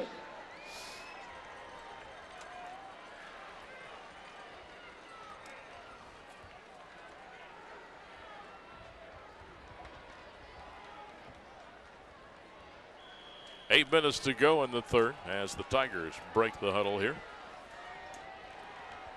Himes at tailback now. Trailing 24-7. Yeah. And that's tough. He wins to the 10, 15, out to about the 18-yard line. They're in the quick trap. Kelson again on the stop for the Raiders. Nice play call. Tackle on the play by Preston Kelson. First down, Tigers. That'll move the chains. Slant trap, an offset eye. Right guard pulls left and traps. Woods finds the crease right up the pipe. Football was on the 18-yard line. At the 18, first down and 10 for Massillion. 4 first downs rushing. Came back with the same play the other way. First one worked so well, why not try it again? Back to the line of scrimmage, no gain. Or maybe they got. On the play by Deshaun Robinson. Well, now they're going to give him at least a yard out of it. Looks like. Rick Shepis wanting his offense to get untracked and cut down those turnovers. Second down, 9. Just a little over 7 minutes in the third remaining. Harding looks to be in man coverage, man free. This is Himes, took the snap, run all the way, and nothing there. And then he is hit and taken down by Nate McLeod, strong side linebacker, who is in there.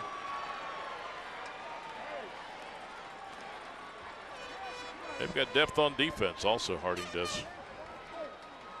The quarterback, Himes, carrying the football. They pulled the right guard. I'm sorry, the right tackle, Brown, trying to trap. And a loss of a yard. Backfield. Back to third down and 10. Pollock back in the quarterback spot. In the shotgun. Looks, has time, and throws. Receiver fell down. Pass is incomplete. About the 30-yard line. The receiver was trying to make an outcut. May have hurt himself. He's still down at the 31-yard line. Not sure who that is. Looks. An official's timeout. Well, anyway, you got a timeout here. Gives us a chance to tell you the coaches make the winners on the field, and teachers like Jenny Terrell from Massillion City Schools and Barbara Blatchley from Tuslaw Local Schools are winning in the classroom. We congratulate them on being named, along with 21 of the teachers, to the All-County Teaching Team. They were honored during the 2003 Education Celebration Banquet that was held October 9th at the Canton Memorial Civic Center. The injured player is Schindler, number 80, the wideout. If he hurt himself leg or something when he tried to cut to the outside. I don't know, he went down right away when he made the cut. Could be blew a knee, huh? 6:16 left to go in the third. That's why the ball was incomplete. You know, Pollock threw it where he thought he was going to be. He made the cut, and he fell down, and now there wasn't anybody out there. Okay. Okay, he looks okay. I'm just going to say, guys, Coach Shepis went out to help him up, and he fell right back down when they tried to bring him up. We couldn't see how he fell. He collided with the defensive back and went down before the ball was thrown. And they're taking him off gingerly, but they're holding the right wrist. They're holding the right wrist as they bring him off. Back He up must to you. have caught his arm on the turf when he went down. Doesn't look good. He's got it held at a funny angle. I wonder if they're going to take him to the locker room. They're walking right past Bell's down there. He could have broken. He's going to the locker room. Could have broken a small bone in his forearm. You saw a shot to the backside there of the youngster. Hopefully he's okay. Now, punting the football away. Falling on at the 50-yard line where Harding will go. First down and 10. Max Schaefer is the punter for the Tigers. It was Walker making the fair catch, or it wasn't a fair catch. He caught it, but right on the, he trapped it. I thought it was going to bounce by him. Harding leading at 24-7. They've scored once here in the third. They were up 17-7 at halftime. Harding scored first, their first possession. Then Massillion came right back and tied it up, and since then it's been all Warren with 6:09 to go in the third quarter. Ingram on the left side. Number 13 under the that is the 30 and pulled down. Number 13, that is Stroud, Jonte Stroud. Part of that receiving core that are all dangerous. That was a bubble screen. Stroud now shaken up. He hit hard. I think it was White that caught him from behind. Video Safari, a world of adventure for you and your family, bringing us this replay. That was almost a lateral. Not sure how though. Two wideouts, Manningham and the other wideout, Finney, I think it was, blocking downfield for him. He bubbled back, caught the ball, and headed for the end zone. And White grabbed him there from the backside. Got into the 14. So we have an injury timeout.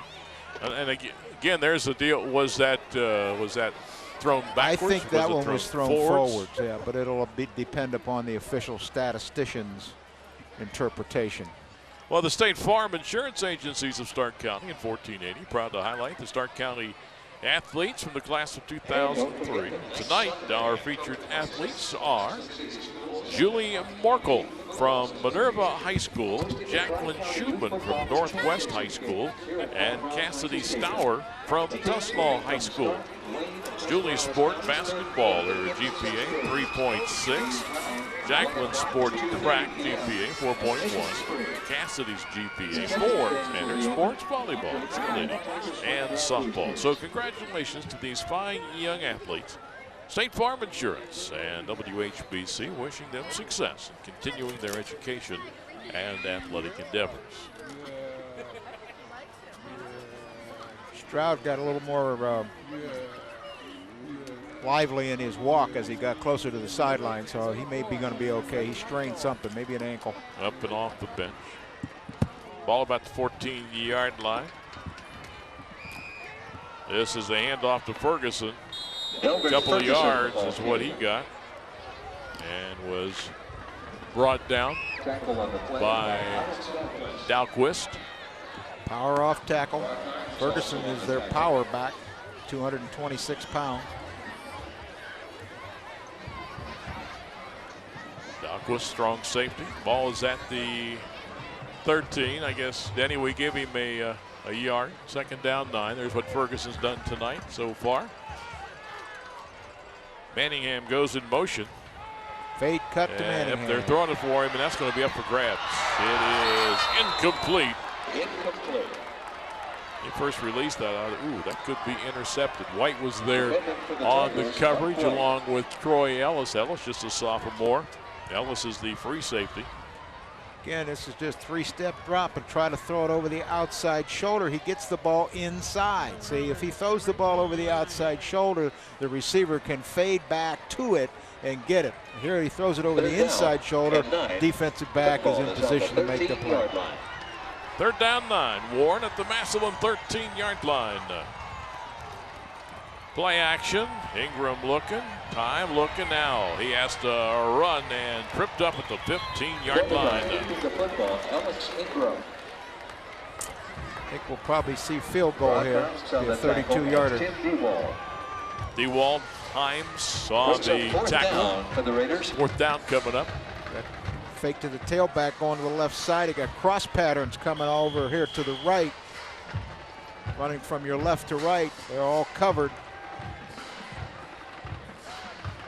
Be a 32-yard field goal for Spain. Pretty much straight on.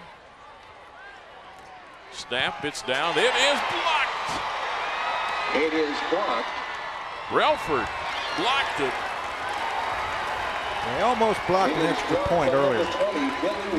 Bring White and Relford both off of one side. This time Relford comes free. White's the inside guy, 26, that occupies the blocker.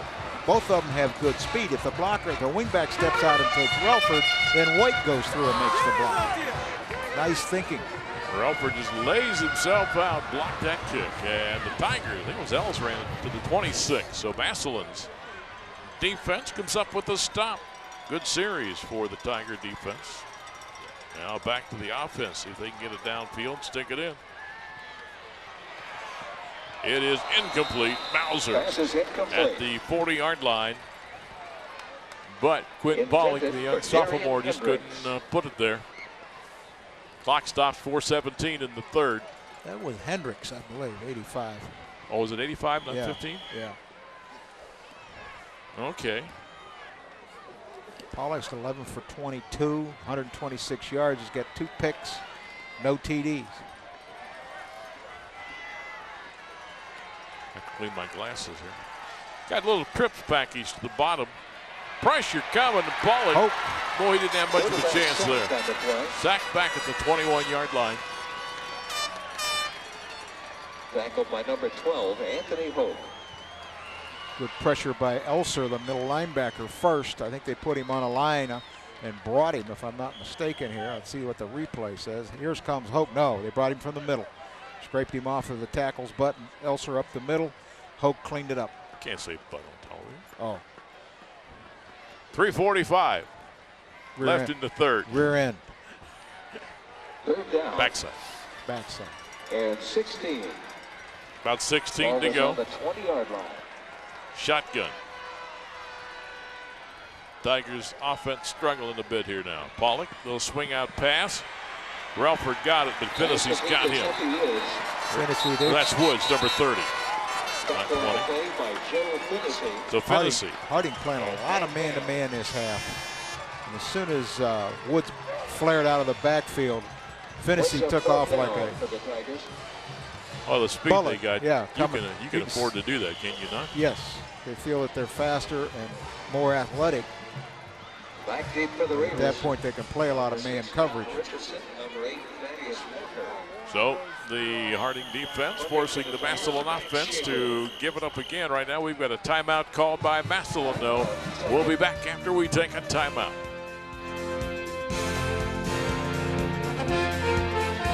The nice thing about teamwork is that you always have others at your side. Alone we can do so little, together we can do so much. The achievement of a team is a result of the combined effort of each individual. Coming together is a beginning, staying together is a progress, and working together is success. Good luck to all the Stark County teams from our team at Downtown Ford.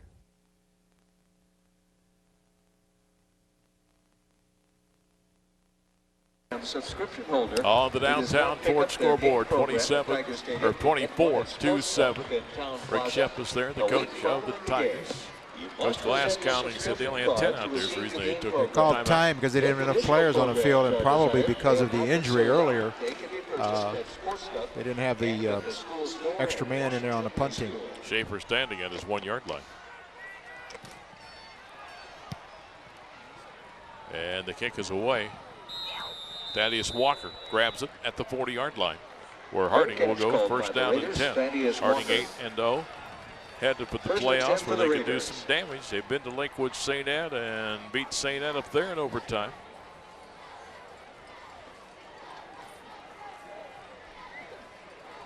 For what we've seen, they could make some noise in the state playoffs. I don't think they look as sharp tonight as they did last week when we saw them against McKinley. They made a lot of errors, and but then again, they're still very, very talented. They got a lot of people. They're up 24-7. And they're at the Massillion 40-yard line. Hand off Ferguson. Couple of yards. That is all. Burford. One of those off the stop. The Tigers 22, along Alex with Dahlquist. Dahlquist from the defensive secondary, strong safety, stepped up into the hole and made the hit. That's that extra body you can't account for when they put a strong safety up there. Got 2. Second down, 8. Hadn't been on the 50 yet. Eddie just pointing out that this whole half so far, we got 2 minutes to go in the third. It's been played in Massillion territory. Ferguson there, see about 6 yards of carry. Ingram, little swing out pass. Grabbed, Ferguson, 30. First down, 25, and pushed backwards. Finally brought down by Bettis. Pursuing across field. Again, we've talked earlier tonight, Ferguson's a load. First down, Raiders. They had a blitz from the corner off the edge, and Ferguson just flares out of the backfield, and Ingram sees the blitz coming and dumps it right now. Now you got 226 pounds coming at you. Got some decent blocks downfield.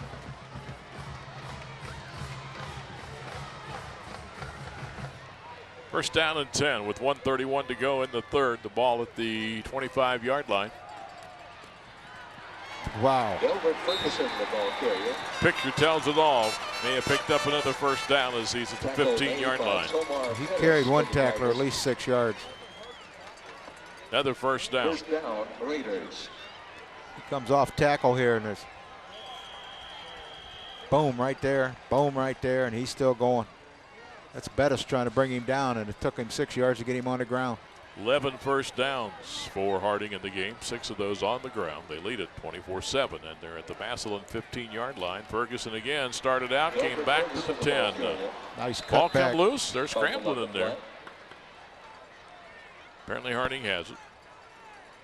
Oh no, they haven't unpiled yet. Brock Himes, I think, again, was the one that made the tackle. Well, now we got another injury. This one's to Ferguson. Yeah, Ferguson down at the 10-yard line. On the last tackle, Brock Himes. We'll take a break and be back after this.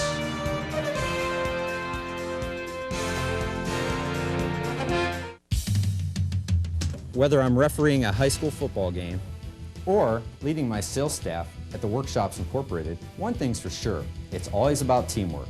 We'll give you the home team advantage on any job you need done. That means quality service from the kickoff to the last play. And our #1 goal? Making your team the winning team every time. Call in the home team, the Workshops Incorporated, for any job, small or large. 330-477-5200. On the downtown scoreboard 24-7 as they shoot the rooftop here. That's where we are, folks, up there. Harding averages a couple hundred yards a game on the ground. And if I can grab Denny's sheets here, Harding tonight, 76 yards for Ferguson, 83 for Ingram, so that's 159. You throw in Davis with 26. And Manningham make that a run in the first half, that backward pass. I mean, they're at 200 yards again. Ferguson's going to come out. He looks like he's hurt one of his lower extremities here. Well, Ferguson, yeah, you don't like to see that, but he has been carrying the ball a lot here in this drive. Well, they're going to replace him with Davis, and they still got Richardson that hasn't come on the field at the tailback spot yet. Richardson's a junior, where Ferguson's a senior. Davis is a senior. Manningham's just a junior. Yeah. They'll have him back next year. I don't think that looks good for Delbert Ferguson at all. He can't put any weight on that leg at all. That may be a knee. Second down. Boy, deep in the eye is Davis. He's like 9 yards back of the line of scrimmage, and he'll take the pitch and got back to the line of scrimmage. And that was all. Big number 72 for the Tigers. Tim DeWall, 250-pound senior, makes the tackle. Third down now for Harding. 18 seconds, clock moving in the third. That may have been the last play we'll see here in the third quarter. Harding looking at 3rd and 6, leading 24-7. It's at 8, at 7, at 6. Boy, they get this snap away. 3, down to 2, down to 1. And that's it. Third quarter's over. The Raiders lead the Tigers 24-7. We're back with the final 12 minutes after this timeout.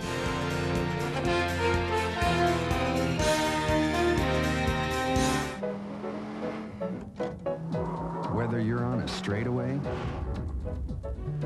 or a twisted road, Kumo's always ready for the unexpected.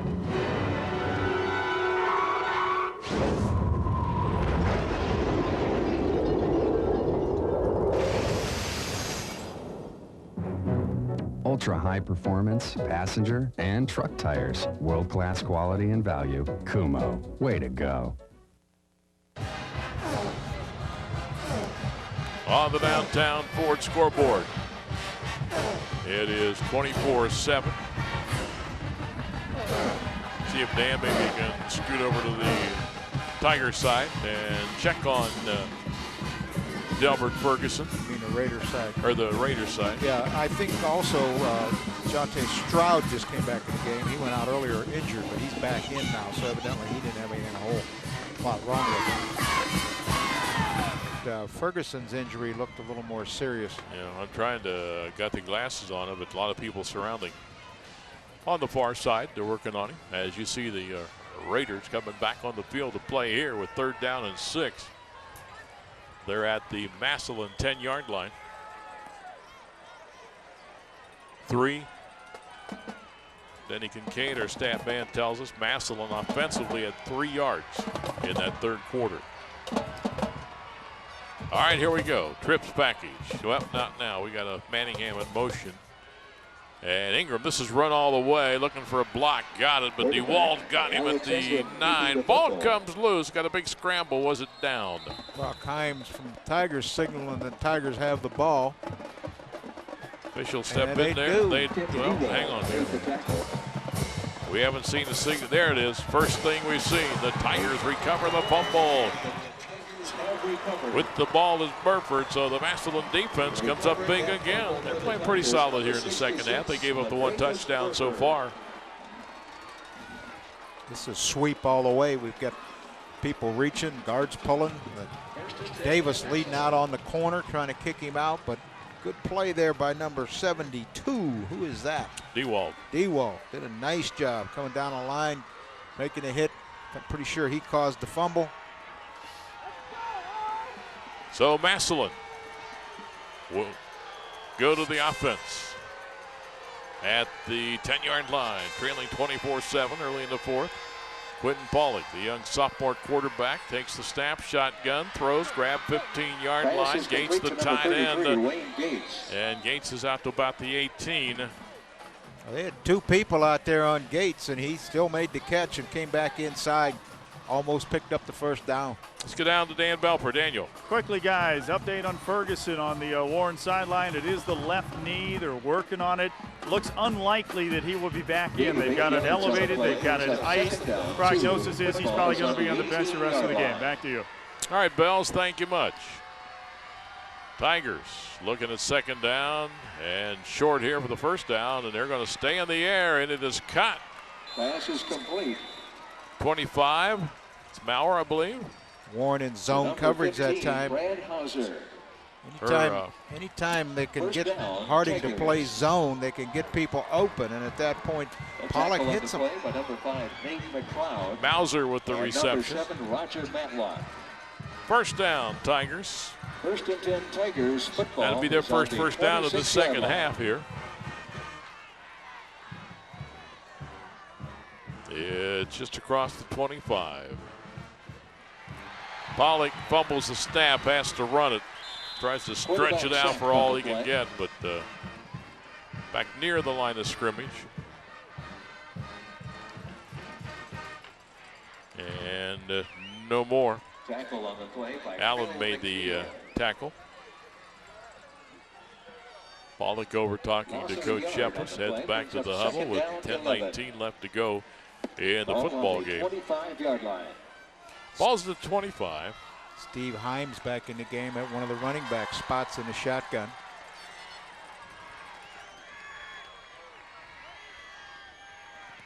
Pollock throw, look out, it's grabbed though by Copeland, 40, and into Warren territory at the 45-yard line in that area. When he first released that, I thought it could go the other way. Robinson gambled for the interception here. Copeland caught the outcut, went right over Robinson's head. And at that point, Copeland scampers down the sideline and picks up great yardage across midfield, clear into the 46-yard line of the Harding Raiders. The first down for Massillion. We couldn't tell. I couldn't tell if the pass was low or high, but you could see the defender cutting right in front of the receiver. They stay with the shotgun at the Harding 46. Pressure's coming. Pollock throws there. It's intercepted. Finney at the 35-yard line. Finney into Massillion territory to the 20 and down to the 11 or 10-yard line. Harding has had great success anytime they lined up in man-to-man coverage because their defensive backs are pretty much better athletes than the wideouts from the Tigers. You can see that one happening too. That was straight man-to-man across the board. 1st and 10 for the Raiders. Finney had the wideout one-on-one. I was heading my way. Pollock lets it go. Finney cuts in front. Heads down the sideline. That's the third interception that Harding has picked off here. 9:44 to go in the game. Pollock has been fine against zone coverage. He's found holes, thrown the ball in there, and done a great job. As soon as they get man-to-man and it's tight coverage now, it's a little different story. Ball just outside the 10. Out of the I formation. Ingram under center. Manningham in motion. And he comes away from center, doesn't have the football. Big scramble for it. And the Tigers have it back. That's Brock Himes. What a game he's had defensively tonight. And we've got another injured Harding Raider down on the field.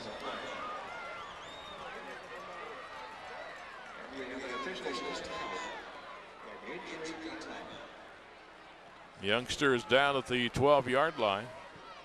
Maybe one of the linemen might have got his leg rolled upon in a big scramble for that loose football. The ball went down in a pile, and everybody started scrambling for the football. He could have got rolled up on or anything in that mess. That looks like that's Reed, the young sophomore, the 270-pounder. Number 32 is the injured player. He's the fullback there. Yeah, he's blocking the end. I don't know. You can't tell from there. I don't know what happened. He's not feeling real well, I'll tell you that. He's rolling around out there. So we've got a timeout, 9:38 to go. That's the second turnover by Harding. Both of them fumbles, and both of them when they were only 10 yards or so away from the goal line going in. Hey, just a reminder, we'll be choosing the Tim's Tavern catch of the day at the end of the game. Tim's Tavern, famous for fish.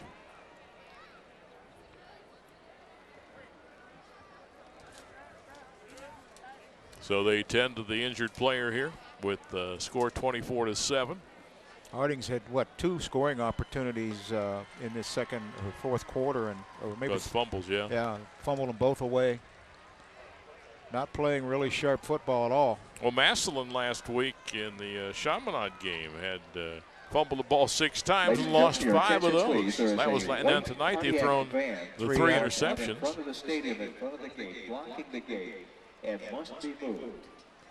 Reed, they're taking Reed off the field now, and he's putting some weight on it, so I don't know how serious it is. They probably turned something over someplace. It's more like a sprain than anything real serious. I could see him in the pile go down for the football, and then the rest of the players sort of blocked out what happened to him. Jim Craig, the official, blows the whistle. Stopping play for a second as Massillion gets ready to go back to the offense. He wanted to make sure the injured player was completely off the field.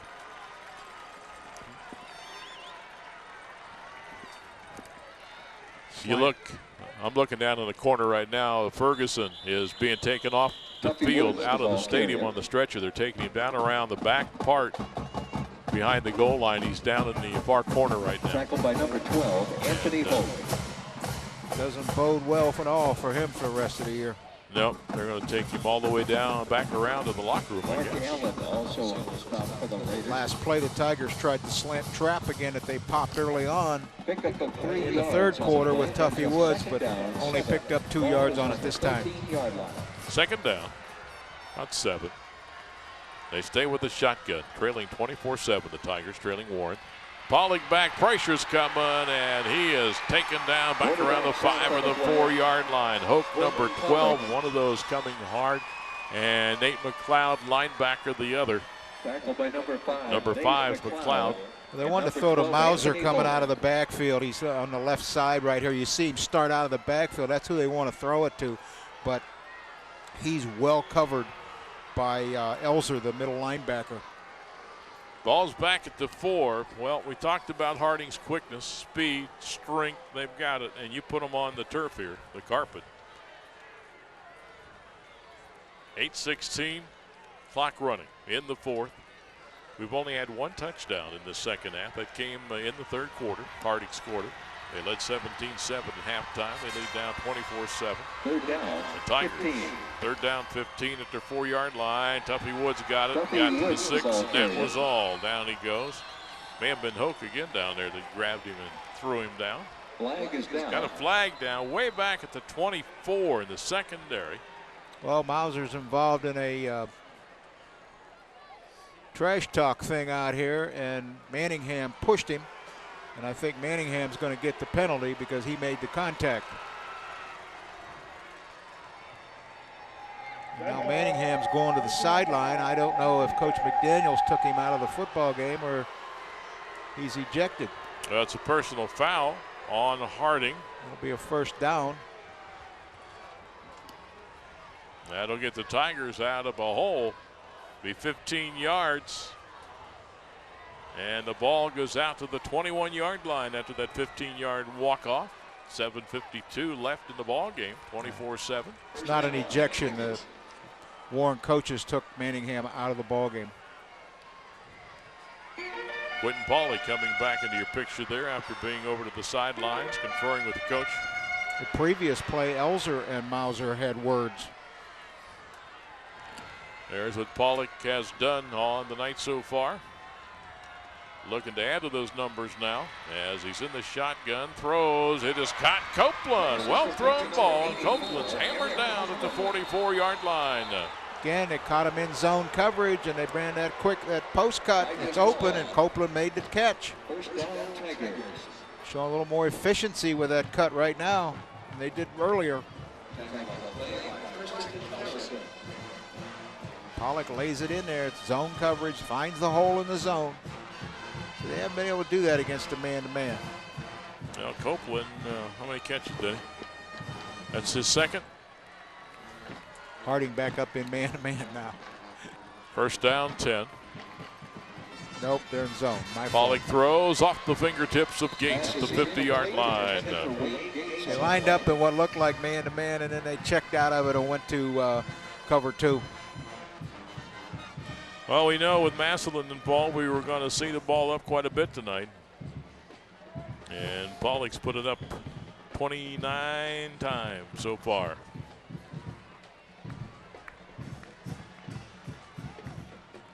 .7:13, clock stops after the incomplete pass. It's 2nd and 10 at the 44. The Tigers trips to the bottom, to the left side of the formation. Here comes the Raiders.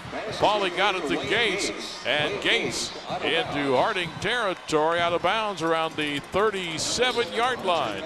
Completed one that time against man-to-man coverage. They were in solid man because they were blitzing. They brought the house trying to get at the quarterback for a sack. Pollock does a nice job here throwing the flat cut over top of the blitz to Gates. Matlock making the hit. So Massillion now in the passing department, 7 first downs, 4 by rush, 1 by penalty. Wayne Gates, the tight end, has caught 7 for 108 yards, been very impressive.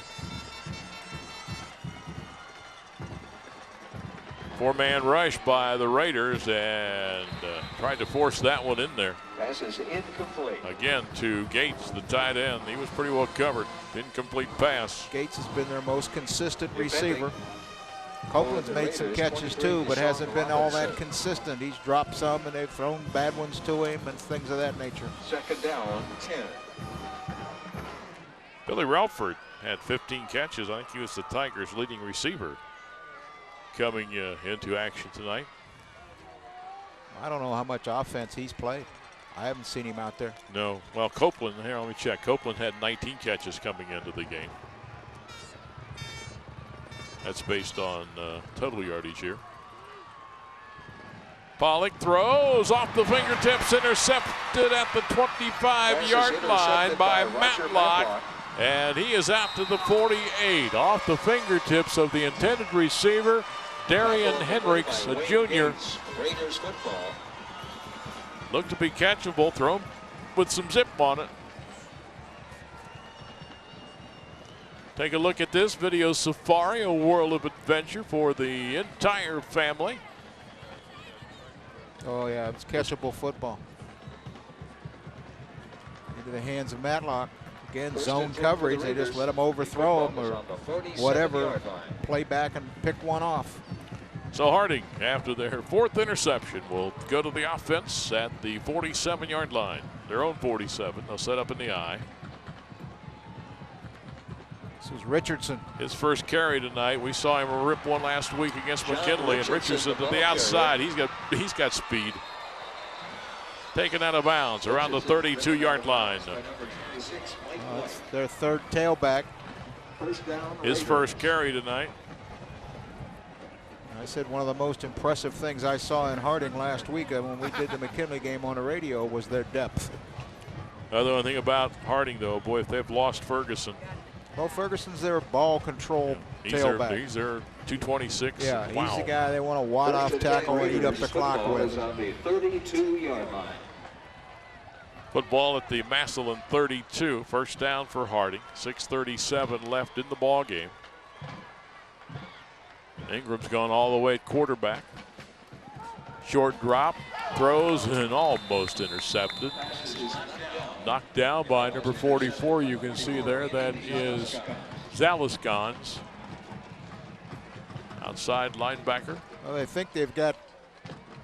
Ooh, right off his left hand. Finney, the intended receiver. I think they've got single coverage in there on the wideout, but they don't. Zaliskans came back off of the line of scrimmage and gave them underneath coverage that they didn't know that was going to be there. Tried to hit Finney. There's what Ingram's done tonight. A little over 100 yards in the air.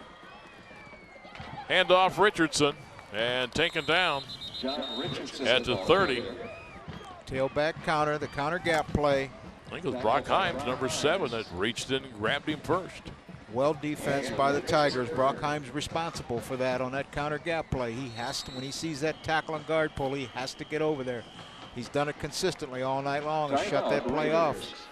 Well, Harding wants a timeout. We'll take a timeout with 6:13 to go, and we'll be back.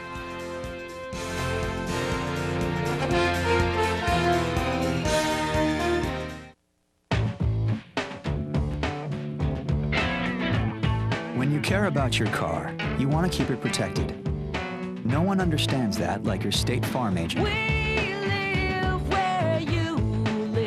That's why more people insure their cars with State Farm than anyone else, because we care about you the way you care about your car. In Massillion, see State Farm agent Steve Behrens or Rhonda McMahon for your insurance needs.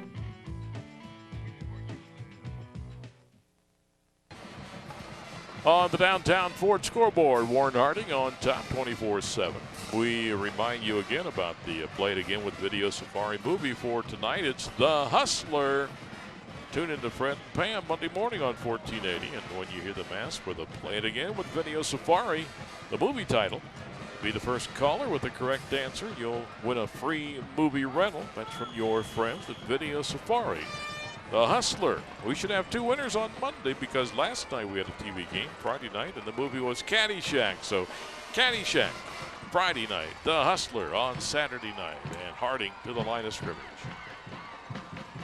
Under center, Ingram Throws out left side at the 20, to the 10, to the 5. Stroud. And touchdown for Dante Stroud. Bubble screen. 6'1", 211-pound senior. Ran the same play earlier for big results. Boy, they get you outside. 30 yards for the touchdown. See 13 bubble back right there. Throw it over top of the defender. Defender really needed to run with him and didn't. And at that point, he breaks a tackle in the secondary and totes it to the end zone. That'll make it 30-7, and Spain will try to make it 31-7. 6:03 still to go in the ball game. Almost blocked, but kick is up and good. 31. Almost got it again. The 7. Harding on top of the Tigers. We're back after this timeout. For price, service, and selection. Come on down to downtown Ford.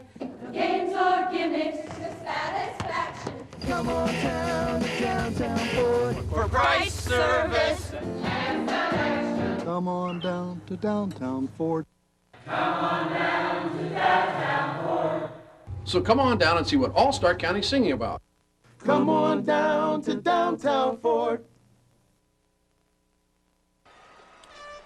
Downtown Ford. Scoreboard. Harding 31. Massillion 7.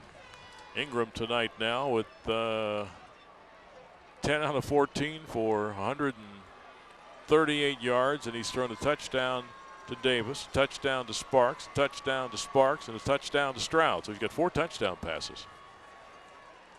3 touchdown passes.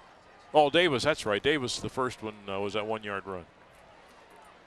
So 3 touchdown passes for Ingram tonight. For the Tigers, number 20, Billy Wilford, and 26, Mike White. Harding to kick it away. Looking like they're going to go 9-0. Massillion will be 4-5 heading into next week. And the big rivalry game with the Bulldogs taking it at the 3-yard line. That's Relford. 20-30 Relford. Excellent return. Relford will fight you all the way. He's out to the 33-yard line. Finney on the tackle. So with 5:53 remaining, it is 31-7, and the Tigers to the offense. Quentin Bollick.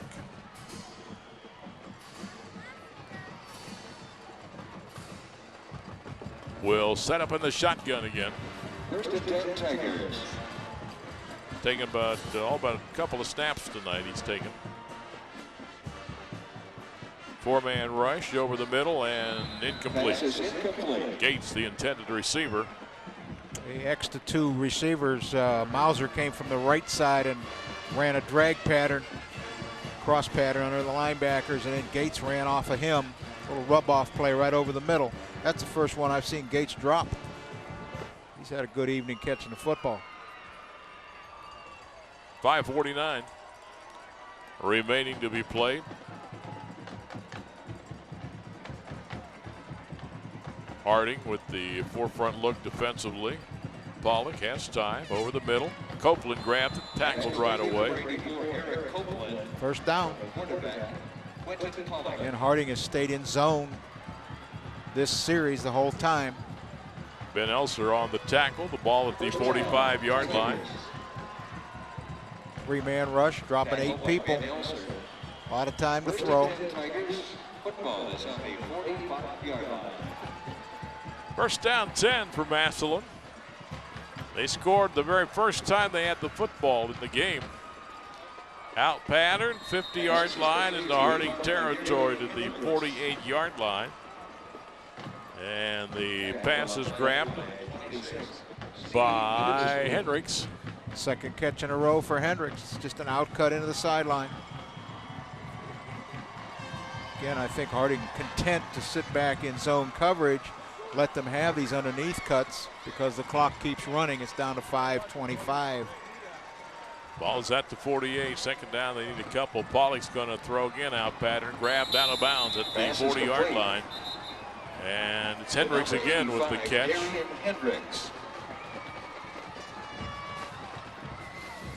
First down, 3 in a row for Hendricks. Out cut into the sideline.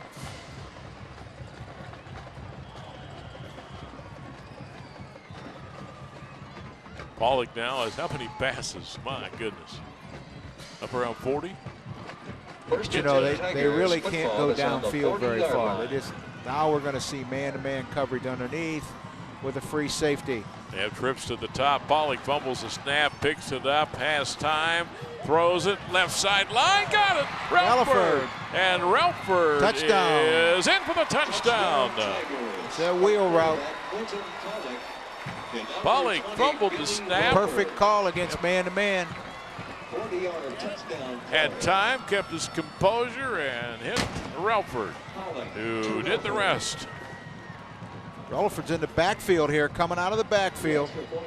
Fumbles the snap, picks it up. What Relford did was run to the flat and then up the sideline. That meant the man that was man-to-man on him had to come inside and then run up the field. Somehow or another, he lost him completely. Relford got the pylon. They go for 2. Get in.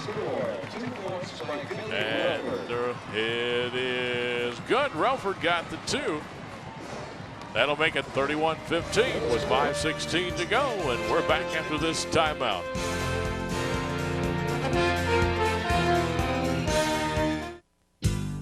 SARTA presents Football Stars of the Future. SARTA salutes the 2003 Canton Midget Football Champions, the Falcons. Under head coach Vern Tyson and his staff, the Falcons are making young men football stars of the future. Hey Falcons, now that you won the championship, what are you going to do next? SARTA, come ride with us.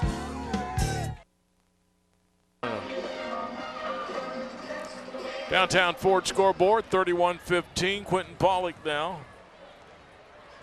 21 of 37 for 264 yards. Couple of touchdowns. 3 or 4 interceptions. 4 interceptions. Or 4 turnovers. 4 interceptions.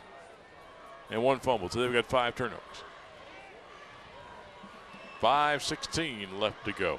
Kicking off for the Tigers. Onside kick, and Massillion got it. Nope. The onside kick is recovered Both by the wingmen Raiders. indicating Harding got it. Yeah, Hook coming out of there with it.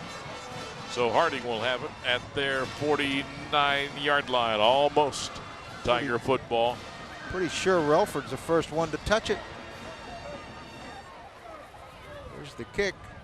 Comes Relford from the top of the screen. No, somebody else hit it. No, Relford wasn't involved. I just thought he was. So 5:11 to go. New quarterback for Harding. Just Walker, number 8? No. No. Number 11. We haven't seen him yet. Didn't see him last week. That's Rashawn Shannon. Gives to Richardson. Look at Richardson go. All the way into the 25. As they say, a picture's worth 1,000 words. You can see his effort, his speed, his cutting ability, his power, and a first down.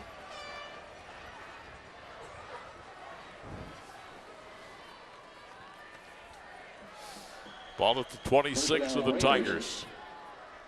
This is a counter gap again. He's got people in the hole and he just runs around them. There's a missed tackle there. He runs by a defender. Finally get him on the ground. Dahlquist does.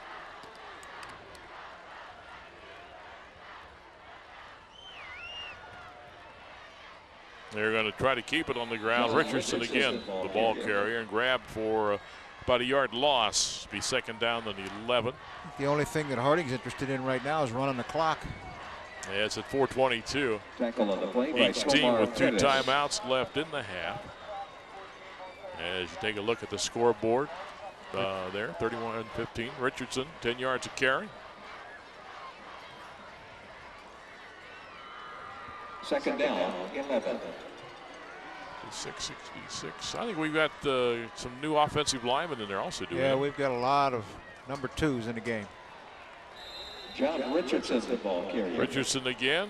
I think it's all number 2s. Line of scrimmage, and Tackle on the that's play about by all. Brock Ives and Paul Privich. And an official says Massillion calls timeout. Tigers. That'll stop the clock. 3:49 left to go in the ball game. That will leave 1 timeout left for the Tigers, 2 timeouts for Warren Harding. CCI teaming up with 1480 WHBC to recognize a player of the game from each team. And we'll choose the CCI players of the game at the end of the broadcast. The great folks at CCI will give each player a plaque and a letter of recognition, plus $100 going to the winning team school's athletic fund. That's from CCI, the star of communication.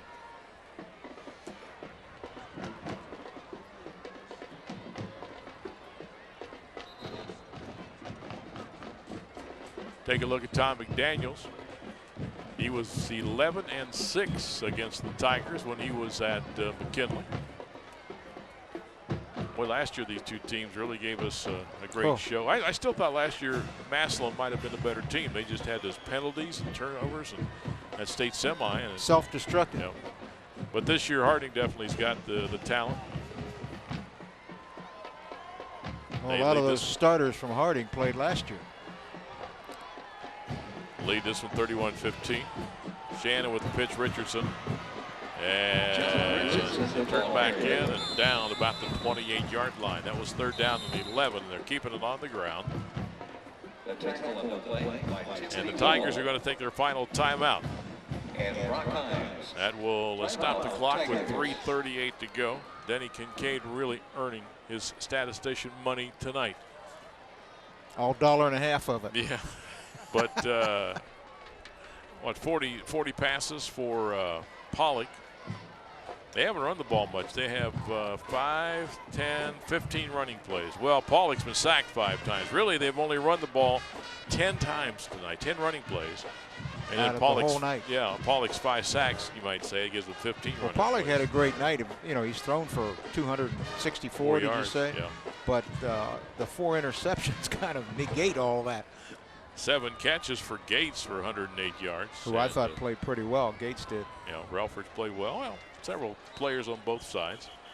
And, of course, Harding's got the ball as I rip his status sheet away from him. As you look at Rick Shepis there. And for Harding, you know, 12 carries Ferguson, who's hurt now. 10 carries for Ingram. 10 carries Davis. 6 carries Richardson. They rely on the ground, but Ingram up top, he's hit 10 of 14 for 138 yards and 3 touchdowns. Ingram was very effective running the offense. Plus, he'll kill you on the ground. Yeah, he had over 200 yards, I think, of total offense.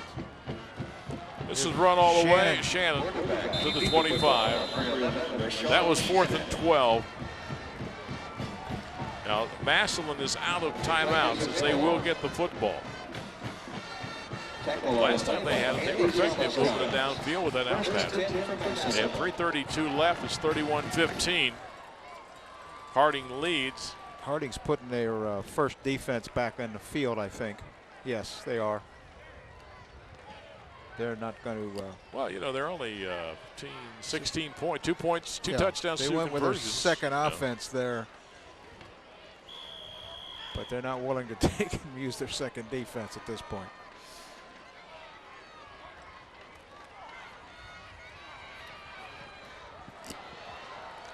There's a pass to Relford, and Relford I tell you what, he is a player. 40. Relford out of bounds.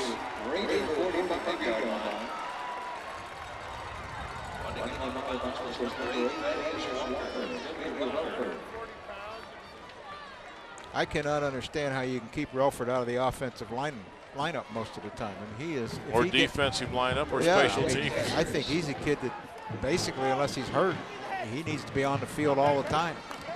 First down at the Harding 43. As Pollock adds to his passing yardage, but that was a great run by Relford Pollock. Over the middle. Mauser at the 39. 15, Brad Hauser.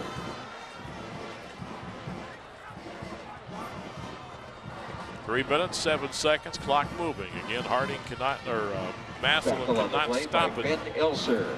First downs can stop it. Out of bounds Gain can of 4 stop yards it. on the play. Warren Second Harding down, has 6. 2 timeouts. Football is on They the don't want to call it. 39-yard line. Harding's up in man-to-man now. They'd like to get him stopped here.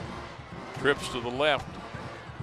Pollock over the middle and almost Pass is incomplete. be almost intercepted by Matlock. Pass is knocked down by It number would have 7. been Matlock's, Roger what, Matlock. second interception of the night if he picked it off. Again, they cannot seem to throw the ball effectively against Harding's man-to-man coverage. The DBs are faster and better athletes than their wideouts, than Tigers wideouts. For the Tigers. Well, the turnover bugaboo again for Massillion tonight. 4 interceptions and 1 fumble, 5 turnovers. Harding has, what, 2 turnovers, fumbles. Yeah, Harding's done an effective job of mixing zone coverage with man-to-man. You never know exactly how they're going to line up. Third down, they're looking about 4. As Pollock again with time, throws sideline and incomplete down at the 20-yard line.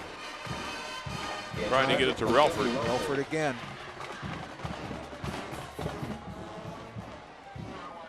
Running that wheel route down that sideline, comes out into the flat and turns up.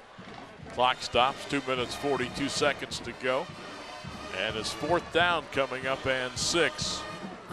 Pollock now with 40. 4th and 6. Unbelievable. 298 yards, but 44 passes? 41 passes. You know, that's the Tiger offense, though. You know, they throw the ball that much. That's their spread offense. Pollock's got the qualities to be a good one. Intercepted by Finnessy at the 28-yard line. And Finnessy looked to lateral, looked like for a second. Yeah, for a second, they're going to try to give it to somebody. Brought down at the 49. How many interceptions for Finnessy? That's 2, I think, tonight. That's on the tackle for the Tigers, Ryan 5th one for Pollock. And Steve Himes. Again, he overthrows the receiver. They were tight coverage on him, and Finnessy just waits on the ball to come to him and then takes it up the sideline. Well, 2 minutes and 30 seconds to go. Massillion out of timeouts. 31-15 to Harding. They're going to let the clock go as long as they can. I don't know. They probably got to get a first down here if they want to maintain control of the football. Second team offense still in there for the Raiders. Rashawn Shannon, junior quarterback, at the controls there. This will stay on the ground. That's Richardson. John Richardson, the to the 48-yard line. Bet you the Richardson kid on Saturday morning in JV football really lights it up. What do you want to bet? Because he doesn't play much other than like this in the 4th quarter, so he's probably playing JVs on He's Saturday. a junior, though. I bet he's not playing JVs. Oh, yeah. Juniors play JVs. Sure they do. The only people who don't play JVs would be freshmen and seniors. What Richardson has done just since he's been in. Down, 9. Football is on the They've ran 12, 10, 20, 32, 33, 34, 41. 41 snaps for Warren running plays as you watch Richardson. Picked up about 8-9 yards all on his own. That's 42 snaps running the ball for Warren. They have, let's see, 14 snaps throwing the ball. Remain off the field following the ball game. What's Warren punted? Just twice tonight. This is Richardson on the toss sweep. They pull both guards. There's people out here. He just is so elusive. He just cuts back, gets underneath a Relaford there. Clock at 1:12. It's 3rd down and 2 for Harding.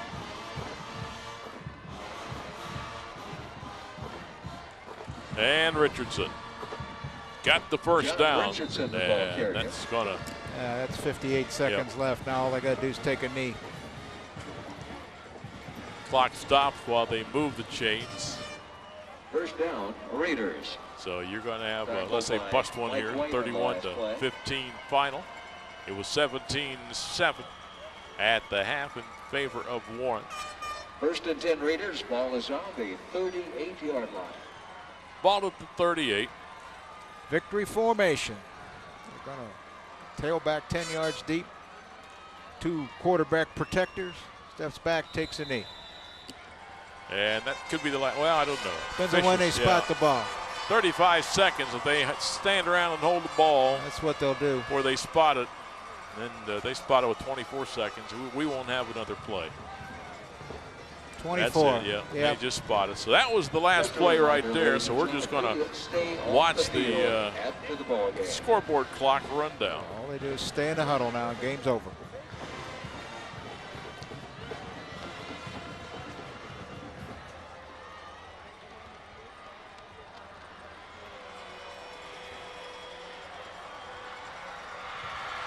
Final score, the Raiders 31 and the That's Tigers the final. 15. It's 31-15 in favor of Warren Harding. We'll be back, start wrapping things up after these timeouts.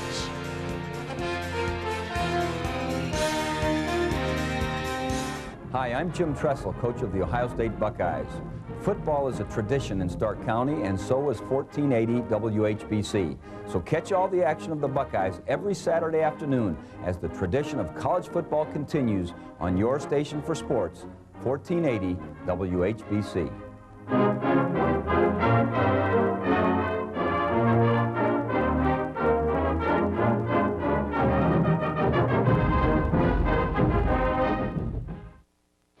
Community sponsors of the game are Mr. Jake's.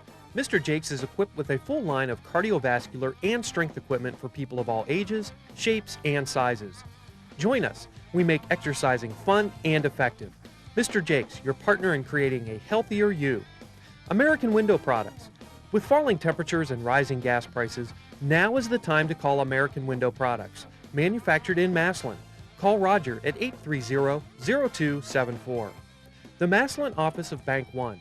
Individual answers to your personal and business financial needs. Proud supporters of the enduring Massillion Tiger football and swing band legacies. Spectrum Orthopedics.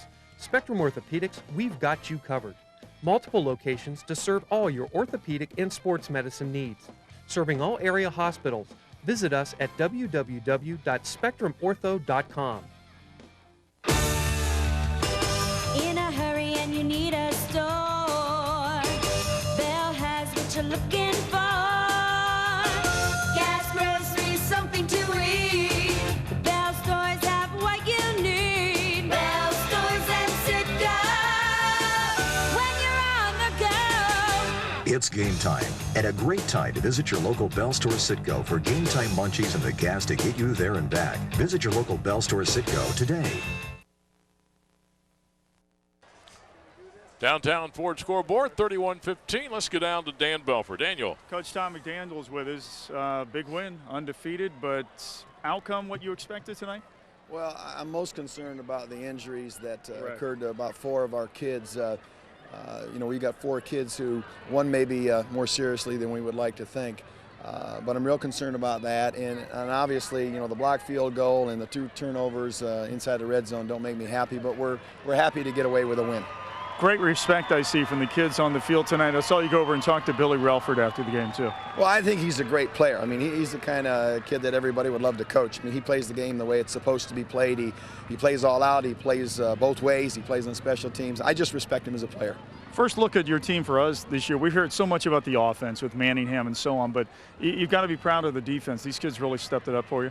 Yeah, I think so. And again, you know, they challenge you and they test you because they're well prepared and, you know, they got good schemes and Rick does a great job coaching. He's got a great coaching staff, so they test you. I mean, and our kids were able to handle the test apparently. Final question, Game 10 coming up, playoffs coming up. Are you where you want to be with this team going into the playoffs? Well, I think we are, as long as, you know, we're not hurt seriously with those 4 kids. You know, if they're able to come back, whether it's next week or somewhere on down the road in the playoffs.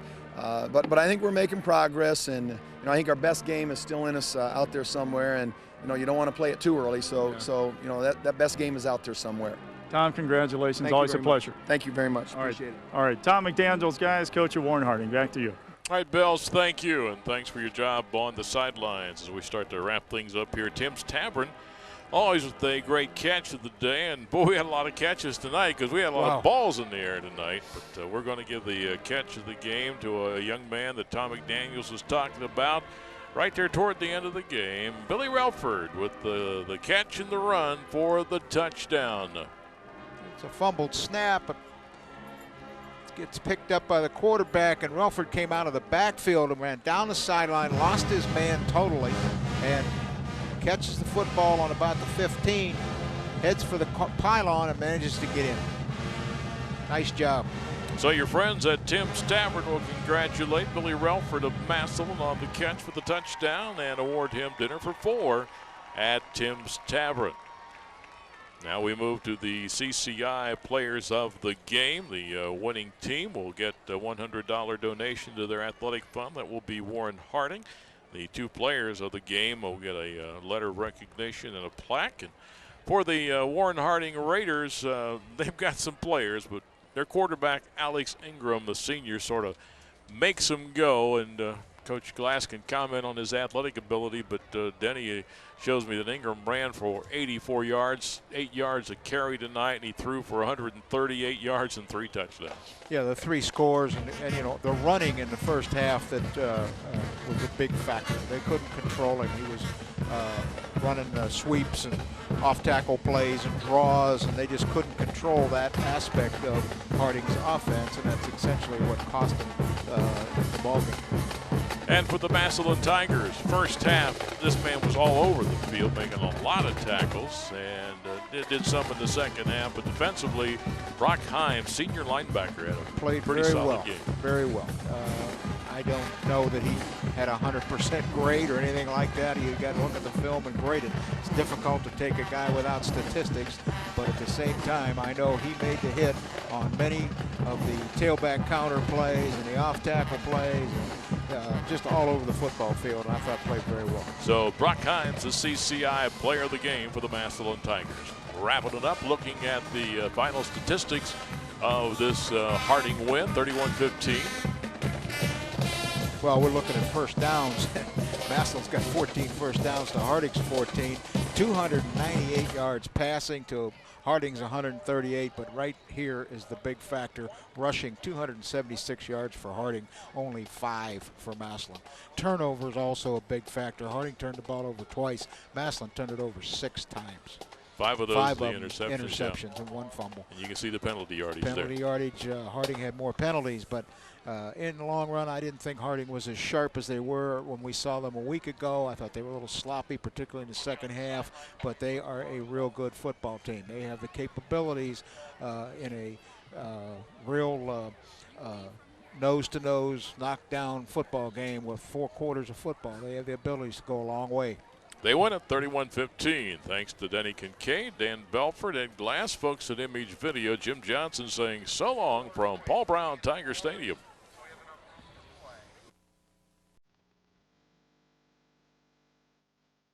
You've been watching 1480 WHBC's High School Football Game of the Week. Brought to you by Downtown Ford. For price, service, and selection, come on down to Downtown Ford. By Camden Christian Fellowship, equipping families to reach the world. By CCI, your telecommunications specialist. By Stark Area RTA, come ride with us. By State Farm Insurance, like a good neighbor, State Farm is there. By Subway, the fresh and healthy choice. By Tim's Tavern, famous for fish. By Video Safari, a world of adventure for the whole family. By Mercy Medical Center, we can help you get back in the game. And by Belscorth and Citgo, when you're on the go.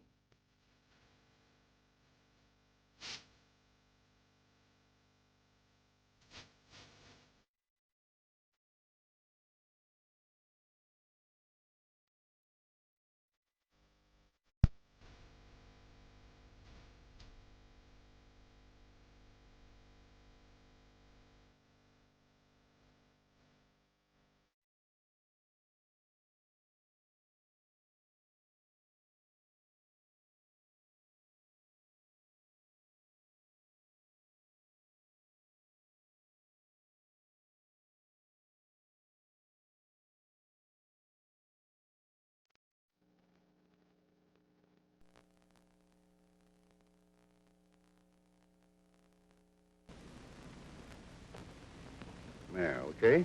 Now your pockets.